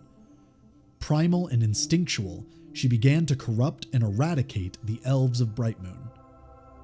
Viomith attempted to halt her, but she tore the Platinum Dragon into two halves and continued her rampage. The High Elves of Brightmoon were eradicated or corrupted, but the Endless One sensed something greater in this world: the Great Ley Lines. This titanic force began to sweep across all of Highhaven with an army of demons and corrupted High Elves at her back. The Mother Tree was reduced to a seedling, and the Wood Elves fled from Amanor to not incur her wrath. The Wood Elves of Allmother followed suit and cut down their tree. This place came to be known as Broken Mother. The Eladrin, however, stood defiant. They knew that they could hold the demon at bay, but so too did the Endless One. The Demon Queen of Rot met with the Matron Mother of Dakir. Still enraged from the theft of the Mother Tree, the Matron Mother agreed to let the Endless One use their underground realm, the Underdark, to travel unimpeded into the lands of Ulboros. This agreement led to the eradication of the Eladrin people and the complete and utter corruption of the Emerald Tree. After it, all of the ley lines of the world had fallen. Spreading out from the Emerald Tree came a massive, parasitic forest of fungi and towering trees that blotted out the sun. It spread fast to the edges of the former Ulboros kingdom until being halted by the Wood Elven Druids. This gargantuan and dark forest came to be known as the Endless, or to some, the Emerald Sea. The great races of Highhaven convened in Hylame. An army was unable to penetrate the great forest, but they knew that they could possibly risk having a valiant group of heroes enter secretly to defeat the Endless One. So formed the first heroes: High King Celiasol of the Woodland Realm, Archpriest Awadi Sarame of Broken Mother, Archwizard Vaxis of Brightmoon, King Horus I of Land's End, the Sunlit Lord Relir of the City of Glass, Mayor Tarian Greencreek of Gnomeburg, and Underprince Strogrit Steelhammer I of Durkaldur. These first heroes ventured into the Endless Sea and, through great trial and sacrifice, were able to seal away the Endless One into the Emerald Tree. They could not reclaim the lost realm of Ulboros from the Emerald Sea, but they had saved the rest of the world for now. So came to a close the Age of Creation. Horus I, now declared the God King of humanity, established soon. We're back. Get the music going.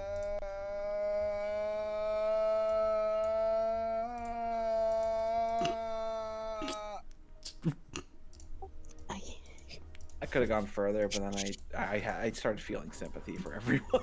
Thank you. It's I okay, Rocky. appreciated Take your it. time.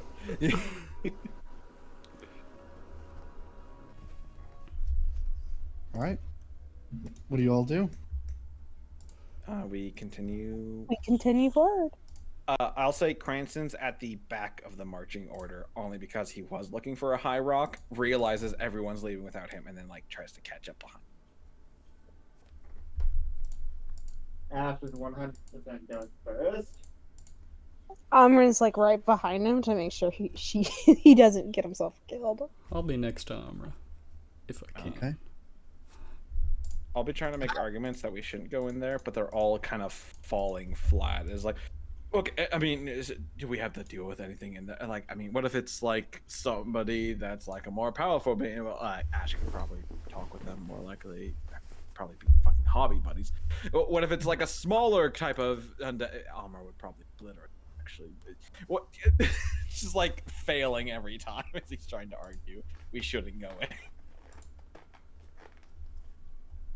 All right. Do you guys push open the door? Ash will The door. open the door. Okay. You open up into the courtyard of the monastery. As you do so, you see eyes turn to you all. Dozens of undead creatures. Small, large, medium. They just look at you, silent. Don't like that. You know what's not silent? Me trying to make my vodka bottle into the fucking recycling. Fuck! You did not make it. It was not silent. I'll deal with that later. Anyway. Amra's gonna cast tongues on herself. And then just kind of call out. It's just like a little hello. So if they speak a language, they should understand it. Let me actually see.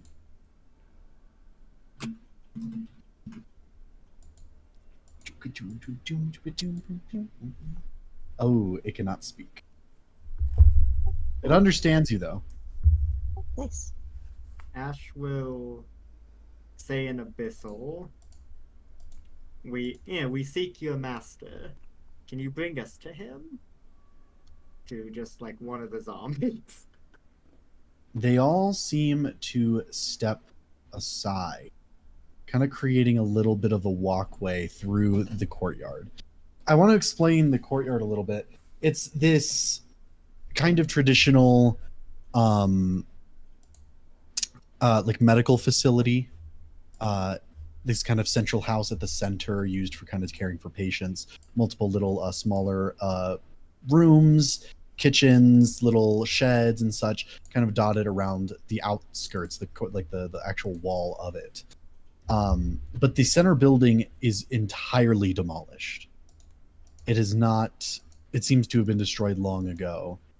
And now there's like a pit of these zombie-like creatures that are sleeping in there, or seemingly sleeping. Just dead bodies, rotting, smelling.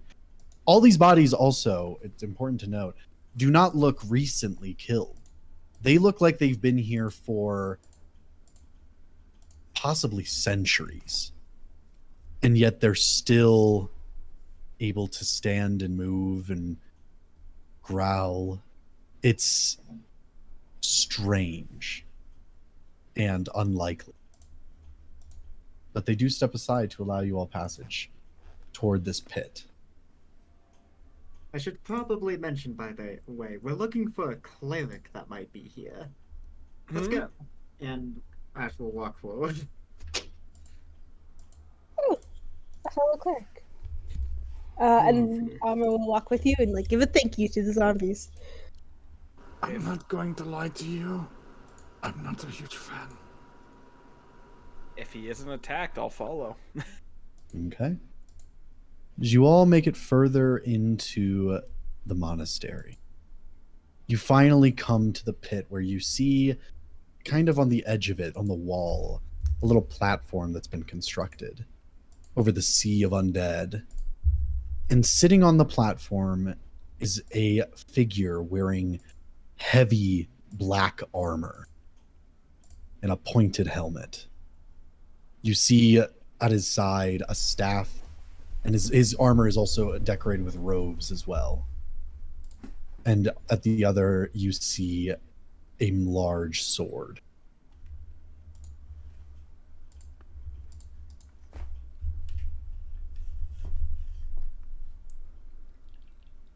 Oh, the man of the house. As you say that, he turns his head. It's very quiet. They do hear it, but it's very quiet because I'm at like the back of everybody.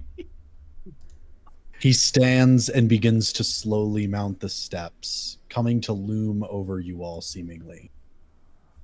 And then he takes another step down, and he's about 6 inches shorter than Godfrey. How tall is Godfrey?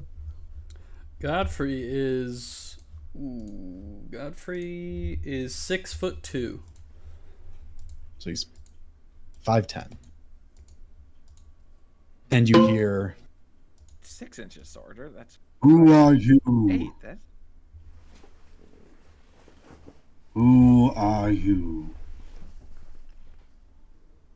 Greetings, I am Ash Silverlily.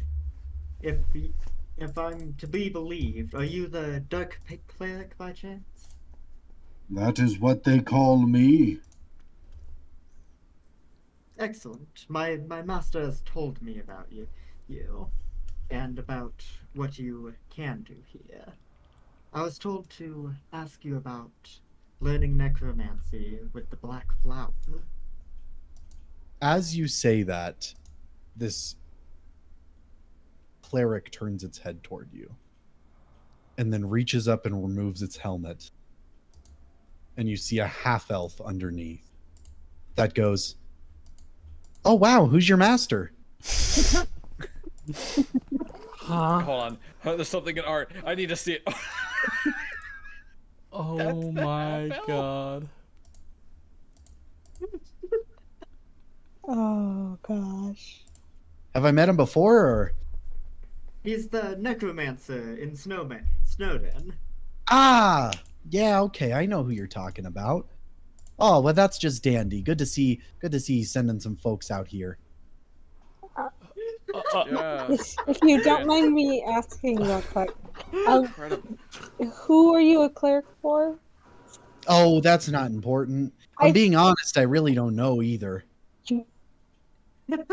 I don't think that's That quite that how- actually catches Chris' attention. That's not entirely how being a cleric works. No. Hold on. I get what he's saying. Let him cook. Let him go. Oh, you know, it's just me, you know. I'm the dark cleric. Elric. So wait, hold on. Elric you literally looks like this. Elric is ironically just staring at him like this. Hold on, we need Ridley. You need to put that on stream. I'll bring it up. They need to understand what Elric is looking like. There we go. Is that on stream? That's on stream.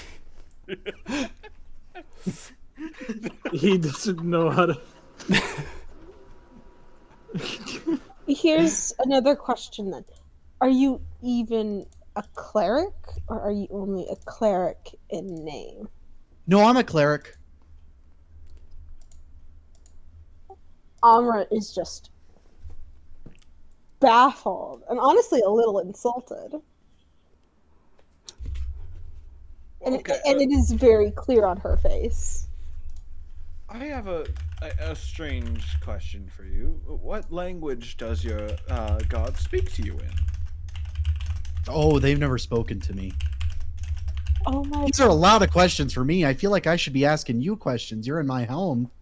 You're right. We're rude guests right now. What do you have for us? I could probably get some water. You probably want me to pour it though. They're a little clumsy. They let their teeth and thumbs fall in sometimes. What? Just follow me. I got a little place back here that I keep a little separate from all them. Come on. Oh my word. Ash is going to follow without hesitation. I'll be honest. The alternative of teeth and like limbs falling into my water, I follow him. This sounds like a better choice. Godfrey's having a minor crisis of faith. Like, these are the enemies of my god. He's like, what? Almost Savior. This person's as polite as me. Honestly, Amra's very clearly a little insulted that he shares the same title as her. Like, she has parted water. She's called fire from the heavens. She has massacred tens of people on her own. And this guy gets to just call himself a cleric and not even know what god he serves. She is very clearly insulted. Amra, I need you to look at me. She'll look at you. Okay. Think about the threat, right? The Leviathan? Giant creature. It probably wouldn't even be a footnote in its thoughts if we tried challenging it. But this thing was made, and even if there's some ringmaster controlling it, it was made and to some degree being controlled by 𝐄𝐱𝐩𝐥𝐯. A little, yes. A little. But the power is in 𝐄𝐱𝐩𝐿, in people just like him. It's in their hands. Now apply that to clerics and just understand sometimes things don't add up and it's all weird. I feel like you're talking to the wrong person about this. I'm trying to ready you for what is inevitably coming. I'm just saying. He doesn't even know who he serves. And he's calling himself the Dark Cleric. You and I both know I'd be much darker than that. No. You heard him earlier. He said people call him that. Oh my word. You suddenly see him appear at the doorway after Oh my everyone god, else, how are you this quiet? after everyone else has entered the room. He goes, knock, knock. You guys don't want to stand out too long in the sun. You might get sunburns. Oh god. My. I have some shade around here if you need it. I might have some umbrellas, but those are far and few between. He's gonna lean in towards Amra and just be like, you don't have to be kind, you have to be just bite your tongue. Elric is going to just stare at him, walk over, and then he's just gonna give him a hug. Okay, yeah, I'm not a fan of this, but okay, you know what? When in a 𝐄𝐱𝐩𝐿, you know what I mean? And he gives a little hug back. It's just Kristen trying to keep Amra from doing anything extravagant, and then just his eyes could almost be bulging out of his skull while he's looking at Elric. For once, there's actually a magic user who is not crazy. Oh, no, I'm definitely crazy. Do you not see I live with a bunch of dead guys?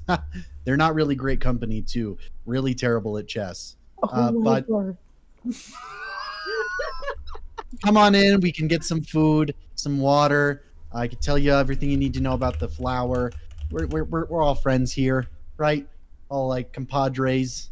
Sorry, I'm speaking a little dwarvish. Come on in. And he goes into the house. It's dwarvish. While follow. What have I been speaking? While I know a following little the Dark dwarvish. Cleric. While following in the cleric, Ash is going to pull out his and I'll say a holy symbol and just go. Oh, I'm somewhat of a holy man myself. Maybe one day I can be a cleric just like you as well. Oh wow, that's actually, you know what? Honestly, just start calling yourself it, really believe in it, and people will just start to believe it too. You know, I think it's a kind of a self-manifestation kind of thing. My powers just started to show up, you know. I mean, I did read a lot from this one book for a little while.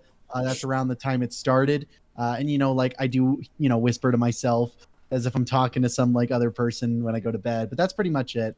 Nothing too crazy. Sean, this character, despite sounding like some fucking dweeb, I think has literally broken all of us now.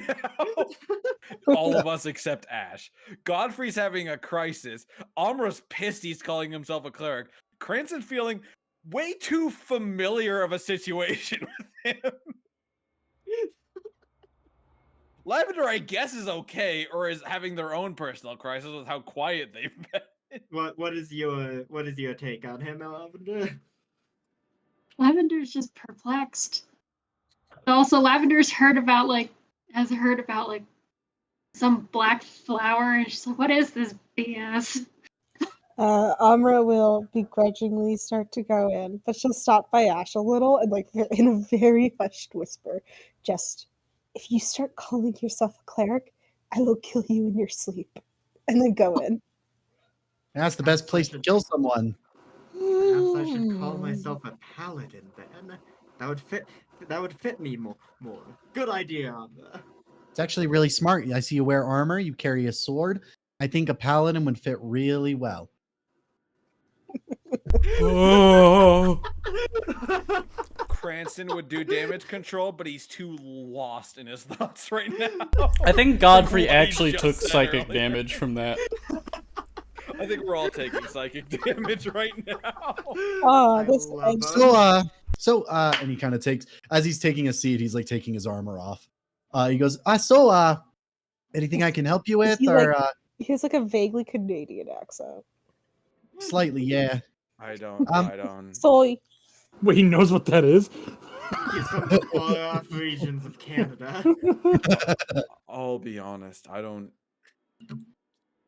I think we're here for Ash's sake, but now that you've begun talking, I think there's a lot of questions from all of us.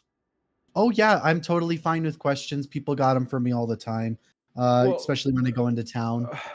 Okay, let me. I just said we were rude earlier. We didn't let you ask questions to us first. What do you have? What do you want to know of us? Oh, what do I? Okay, yeah. Are you guys evil? I can answer for myself. That okay? I'm trying to do good in this world. Oh, okay, yeah, you're one of those evil people. Okay, I totally get it. I just want full cards on the table. I am evil. I do enjoy a little debauchery. This is like Alcohol Anonymous. I do raise dead people and use them as my slaves, so you know, not cool, but I do it and I'm okay with that. So like no judgment. It's a judgment-free zone. If you're good, I mean, okay, that's cool, but I am evil. I do a lot of bad things. I kill a lot of people. Not recently. Excuse me? I'm sorry, what? You said you... Oh, sorry. You said you killed people?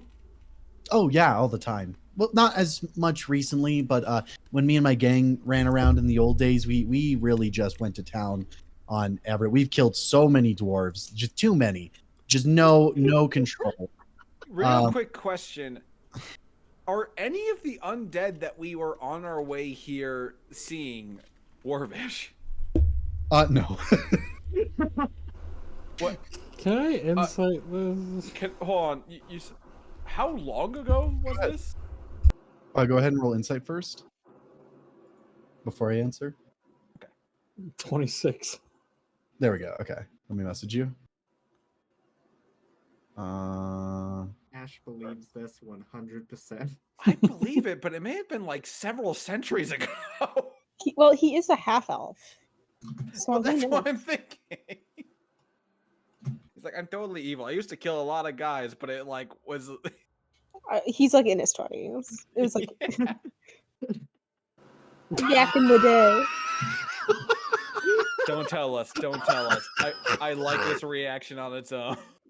Oh my god, are you serious? What was your question, Cranston? It was like how long ago was this? Oh, this was like a few months ago when I killed the the dwarves. That whole thing was a few centuries ago. But Wait, no. hold on. How- What was months ago? What? Hold on. You mentioned a Oh, months that ago was- thing. Yeah, that was. I needed some more bodies. So I went down to a village a few miles south of here. Just killed everyone. And brought them all back here, raised them up.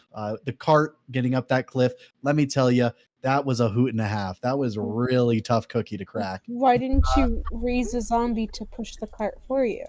That would have been a really good idea, but you see, I was really tapped out for the day, and I don't want to be anywhere near a village when the Templars find out I killed everyone.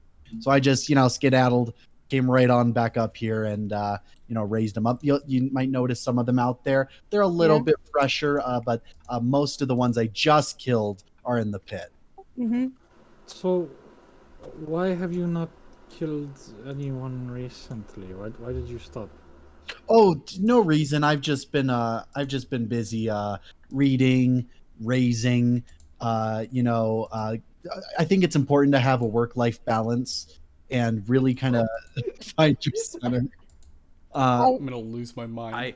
Can we put a quick pause on this for everyone to one, digest this, two, I desperately needed to go to the bathroom and I don't want to miss a second of this. Sure, we'll take a little short break. It'll just be a minute or two, I swear. I'll be as fast as I can. I'll be right back.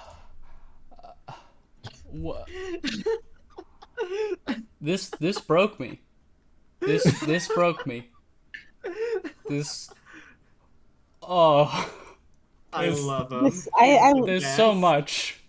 Out of character, I love him. In character, Amra hates him. He slaughtered an entire village a month ago. For no reason whatsoever, apparently. I bet I know his reason of he just wanted more corpses. Yeah. Yeah, okay.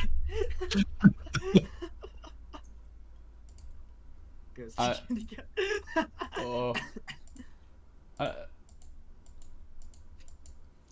get it.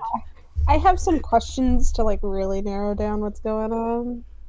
Yeah, go. In terms of Let's have Amra ask those because we can catch him up on that. So you don't call yourself a cleric. I'm definitely a cleric. Okay, so you call yourself a cleric. You don't know the god you worship. You don't know the god you worship, right? Yeah, I definitely don't. You just started reading a book and hearing whispers. Yeah, that's pretty much it. Can we? Okay, Okay, full cards on the table. I did promise I'd be a little honest with you guys.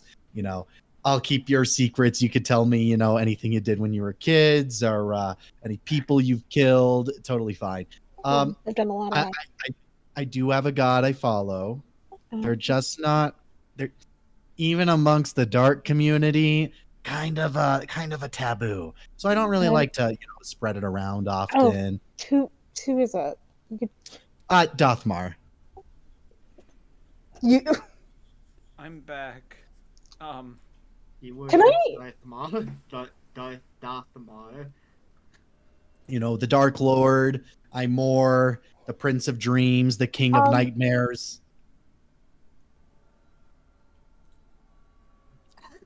I would like to talk to you one-on-one at some point. Yeah, that's totally fine. I'm okay with a little Just one-on-one about action. that. Speaking of which, could you give my friends and I a second of privacy, if that's fine? Oh, maybe in a bit. I do wanna talk to you guys about this flower business. because it is a little important to me. Because I was just gonna kill everyone, not you guys. Sorry, no, that sounded awful. I have no intentions of killing you guys. You guys seem pretty evil and corrupt. So basically, I have an issue. One of my my rivals, we got a little friendly rivalry going on. He stole something from me, a book, as well as one of the flowers. It's very rare.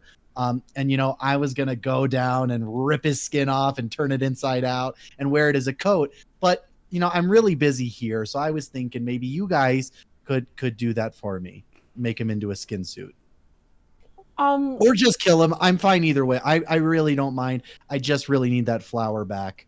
I was going to say, where is he? We could maybe negotiate getting the flower and stuff back, but I think making a skin suit is a little out of our expertise. You know what? I totally get it. It takes a lot of finesse to make a skin suit, and I don't think any of us have that skill. I totally got you. I got the experience, and I know, you know what?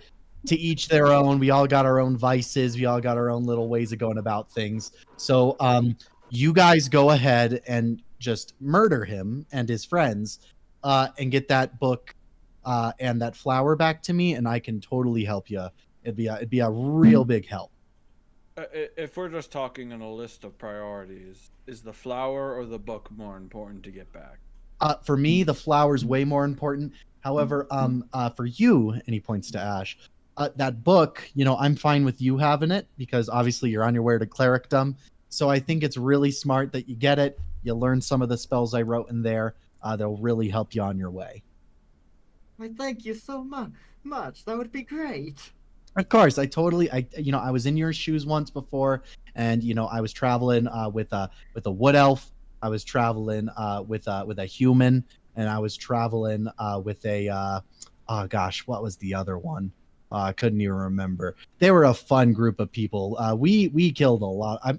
I know I'm saying we killed a lot of dwarves, but I really need you guys to understand the scale.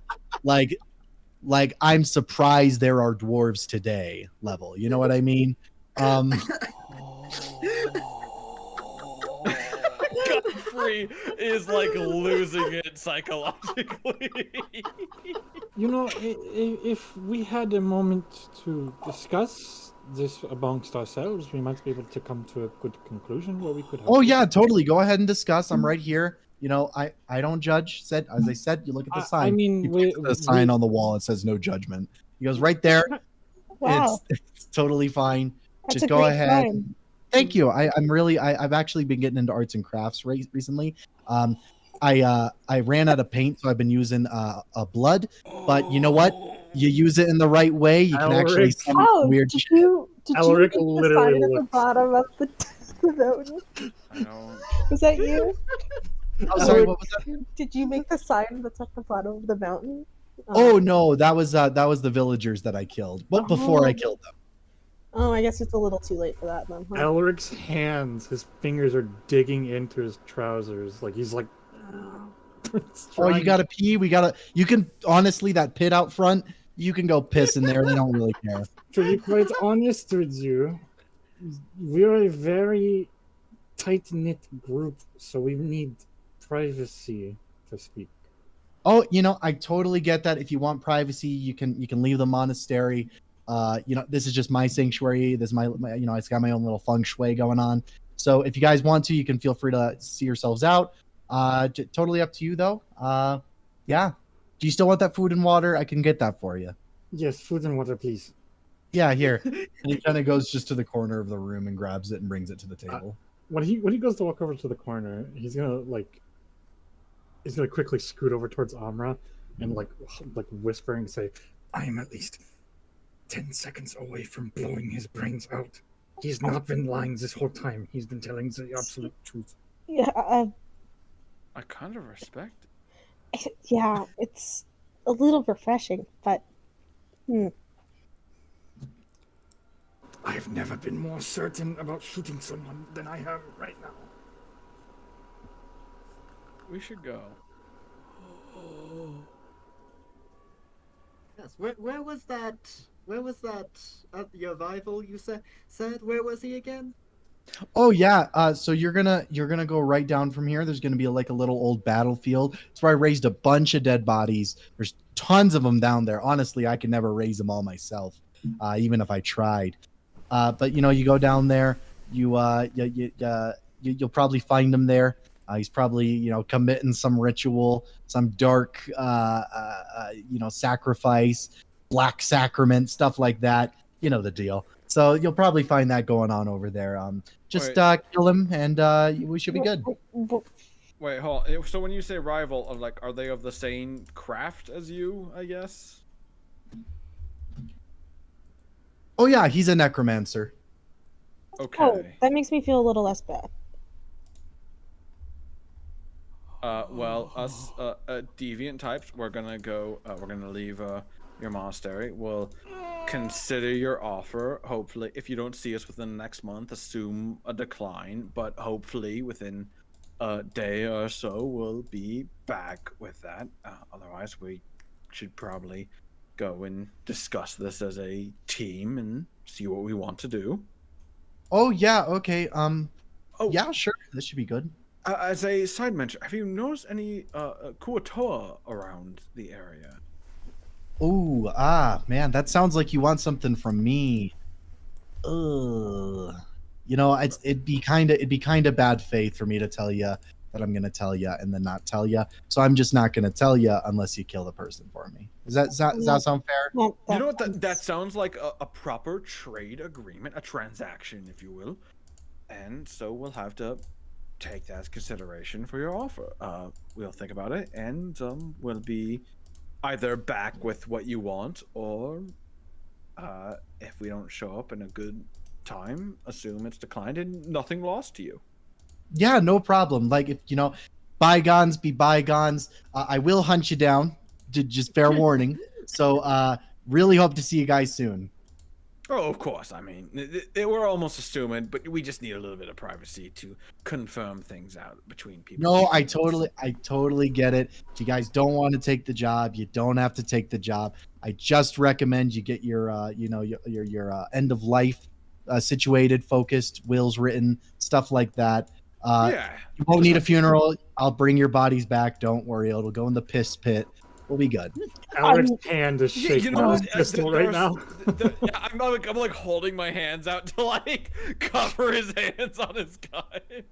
He's like, yeah, you know what? That's actually very kind of you. There's so many expenses with funerals being brought back. It's saving our families having to pay so much. You're saving us so much time and effort. Honestly. But before we go, might I ask? We've been calling you the Dark Cleric this whole time. Might we get your name? Oh yeah. The Dark Cleric. That's just I'm okay with that one. You could call me the Evil One. That's what the villagers used to call me. You could call me the Dead Man's Tale. But I feel like a really good friendship brewing here. So you can call me by my first name, Nathan. Just Godfrey breaking more and more. Well, thank you very much, Nathan. I believe I've already said, but once again, I am Ash Silverlily. Thank you. Pleasure to meet you, Ash. Really good to meet you. Totally get it.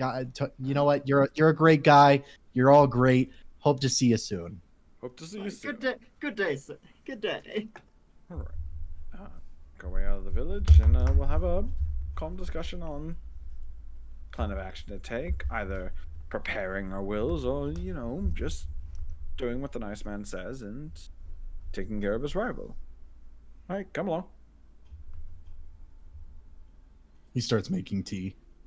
I guess I help escort people out, kind of looking back occasionally to make sure Elric or Amra aren't pulling their weapons out.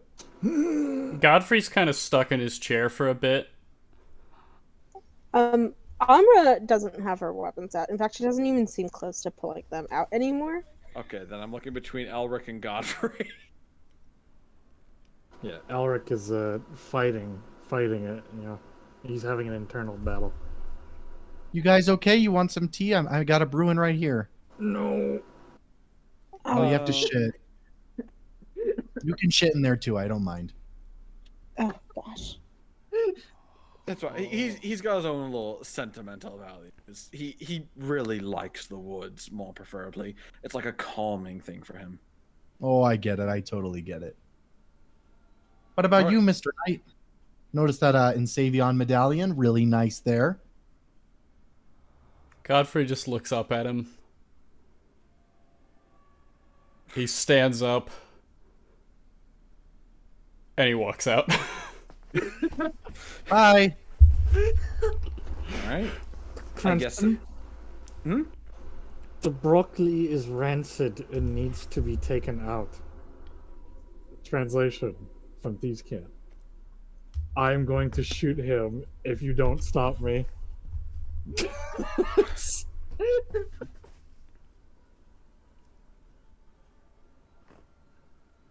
Why do you think the Brussels sprouts come out this morning? Translation, 𝐒𝐶𝐁. Why do you think I'm trying to get you out of here? Because the garbage was backed up?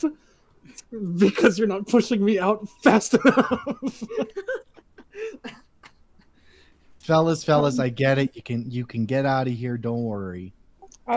You guys all go ahead. I'm gonna not say another fucking word and start pushing Elric out. I have a few more things I want to talk with him about. Oh You guys yeah, go totally. ahead. Do you want some tea? No thanks. Okay, no problem. And Amr will specifically wait until everyone is out and pretty far away. So, how can I help? So you're a cleric of Dothmar. Yep, through and through. How long have you been one? Oh, for so long. I don't even know when it was around the time I started reading the book. Centuries, maybe? Can I see this book? Oh, I don't have it anymore. I lost it a while ago up near Snowden. How did you just lose it? What was it? How did you just lose something like that? Oh, I just misplaced it, you know. You call it Butterfingers. Oh my gosh. My flight or fight response is triggering.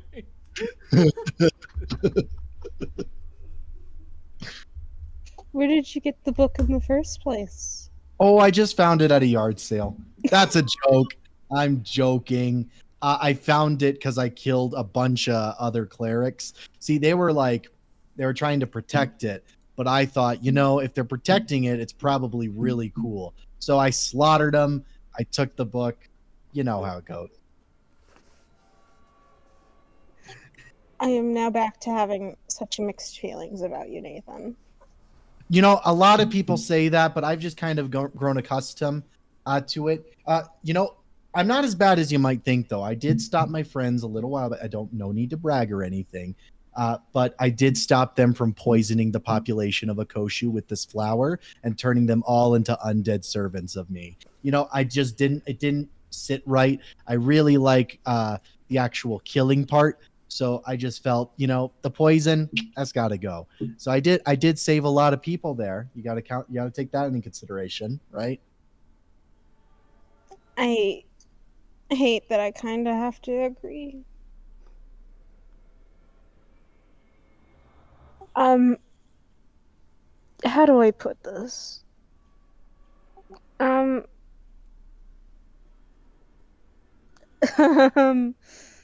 She needs to think for a moment.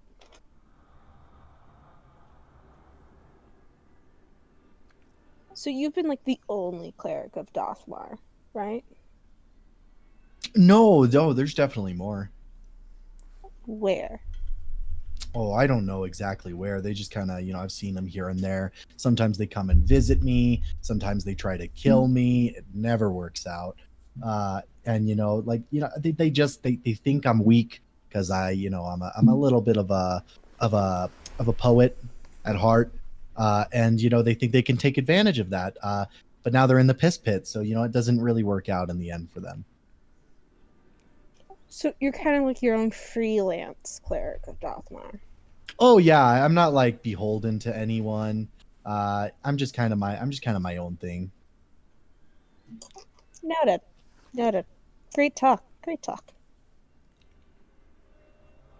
I'll be on my way then. All right, have a good day. You too. And with that, she'll leave. All right. As you all gather outside of the monastery, what are you guys talking about? So this battlefield down there, that's where we need to go to next, right? I don't know. I swear, if we ever see him again in public, I'm going to shoot him instantly. There's not going to be any time for conversation. I cannot believe... How many undead would you say Cranston have been able to count in the entrance? Like in the monastery area? Yeah. My best estimate is probably like 50 or so. Okay. What about in Piss Pit? In what? In the Piss Pit. Oh, there were countless in the Piss Pit. Okay. The Piss Pit is positively overflowing. Did you know if he was in full control of all of them? He seemed to be. Most of the time, undead quite often will have just hatred of the living. But since none of them attacked us, we can assume that he had control of at least the ones that were above ground, not in the pit. Right. Well, if we want the information that he has, at the very least, we have to fulfill the request in terms of finding the 𝐶𝐿. He also said he'd kill us if we didn't.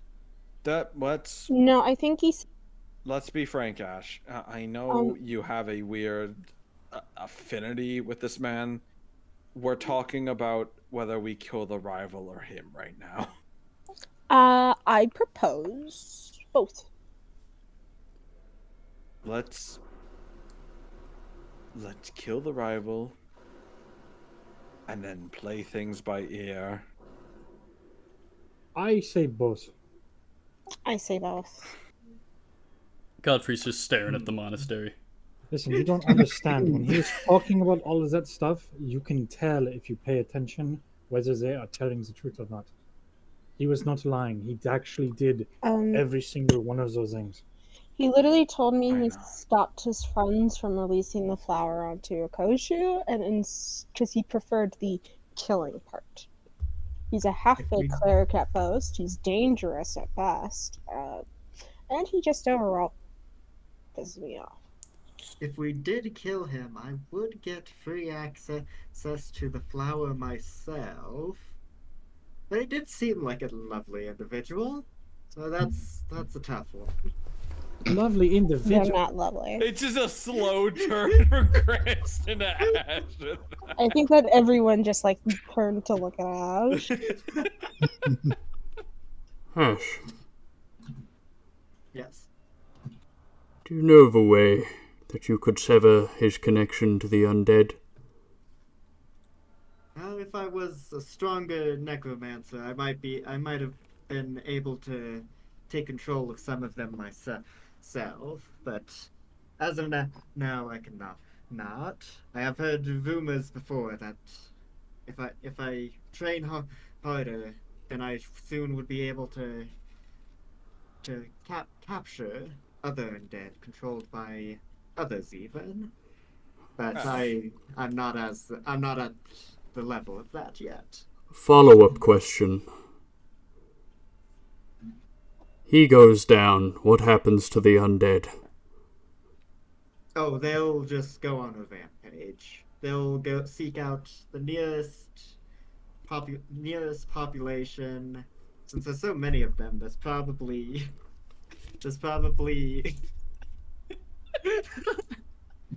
since there's so many of them, it would probably be a massive horde. I mean, there's quite a lot above ground. even more in the pit. I'm sure some of them in the pit could probably get out, but they probably just go as a horde around to every village until finally going to 𝐒𝐿𝐻𝐻𝐻, where they'd probably be met by the Templars there, which wouldn't be that much of an issue. Were they any, were they powerful zombies, or were they just average run-of-the-mill, the kind like you summon? Would I be able to...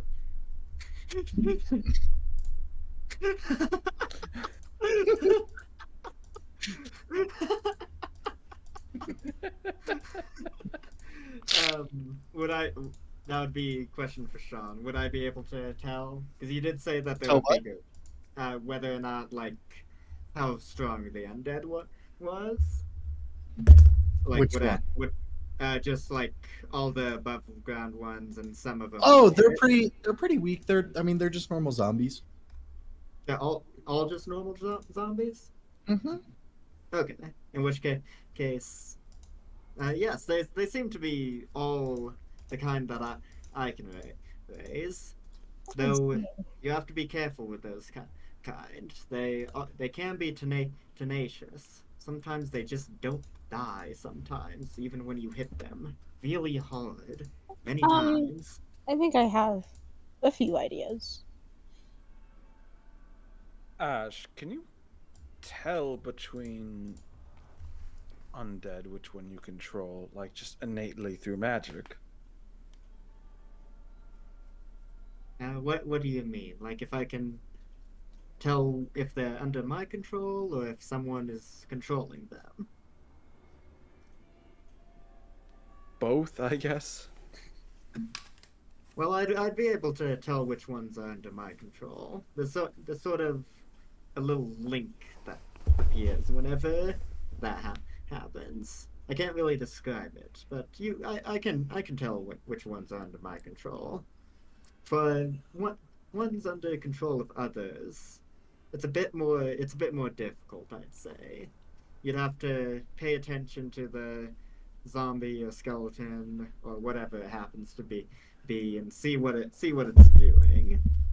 If it doesn't kill you like the ones in there, then they're definitely under control. But if it just tries to kill you immediately, then it could go either way. There's also general tactics, I suppose. Zombies aren't too smart, so if it's doing something very complicated, we can say, then it's an easy way to assume it's under control.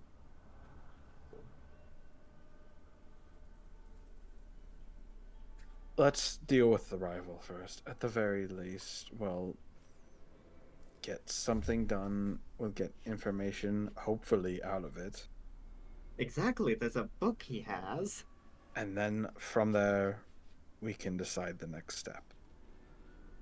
At the very least, the rest of you agree, we take care of a necroman, right? Correct. No, nothing lost. We need to kill Nathan. Let's needs do to step die. 1, because we all agree, regardless of Nathan, that this is something we should do. And then afterwards, we can talk about plans, because then we'll have more things to work with. Yes, first things first, we deal with the other necromancer, making him think we're on his side. I suppose that's true. Godfrey. Nathan does seem a bit kill happy. That depends entirely on the rival. If they are as bad as he is, then yes, we can kill them both. But we absolutely need to kill Nathan. We absolutely need to kill Nathan. He needs to be taken care of. It's too much. Don't feel in good conscience leaving this place knowing that he still lives. I get it. I really do. But unfortunately, I don't think there's anything we can do at the moment. He has information we need. Godfrey, let me put it to you this way. his god he believes in. Darthma? Darkma? Dogma? Oh, Dothmar. Dothmar. Dothmar? They're an evil god. You would wish them to be removed from this world, right?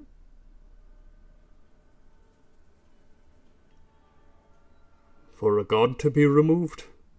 For an evil god to be removed. One that only causes mayhem and death.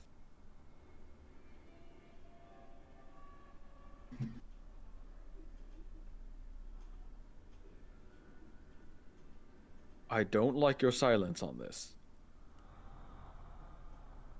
I don't claim to dabble in the cosmic, in the balance and the scales of...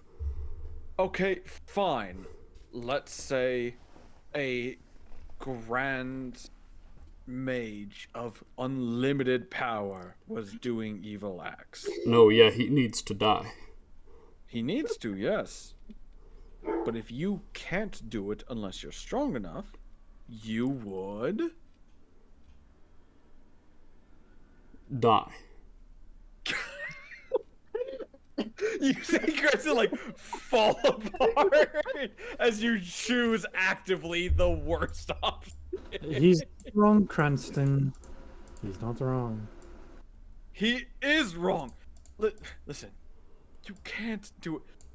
If you could take a year to get stronger to guarantee stopping something bad versus trying to stop it now at a 10% chance.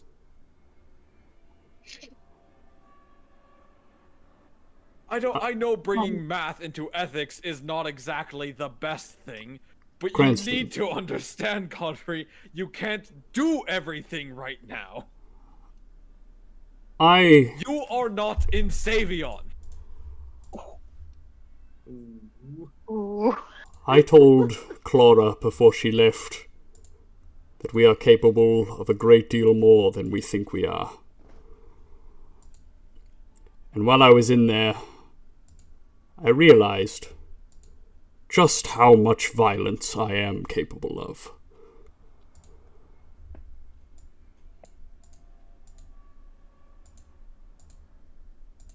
I have never wanted more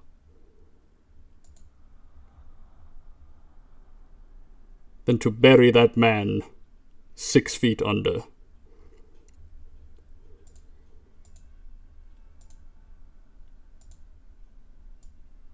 Then how about this? Free? I'm a man of reason. Despite the several actions I've taken against such. We will go and fight his rival. You prove to me what violence you're capable of, and I will be at your side.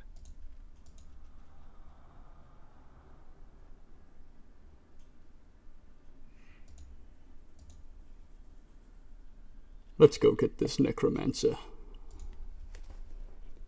Maybe I get to keep a flower. I mean, there's so much about him that's off. It just, in general, not in terms of, like, morality or anything. He became a cleric after the book started whispering to him. A book he got from stealing it from killing actual clerics of Darthmar. Yeah, it's... Did he describe the book at all? No, but he doesn't have it. He lost it in Snowden.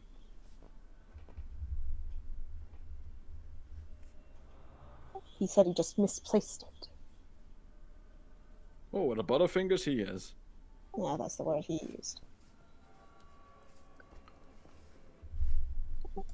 Well, as strange as that is, I mean, there's nothing really we can do about it. If anything, it's a blessing, right? He doesn't have the weird book that made him weird, right? Frankly, to me, he just feels like a murderer who's given just a bit too much power. Sounds about right. Well, let's deal with this other issue, and Savion be willing, we can maybe deal with him as well. Oh, we'll deal with him. No, I cannot leave this place until he's dealt with. Well, other necromancer first. Come on, everyone, march. It's gonna be. Gonna start walking before we keep arguing in circles. It's going to be Godfrey and Amma taking on Nathan. I can't wait. No, I think Elric will be with you guys. I have a plan. At the very least. That depends. I mean, if there are minions around, Elric's probably gonna focus on them.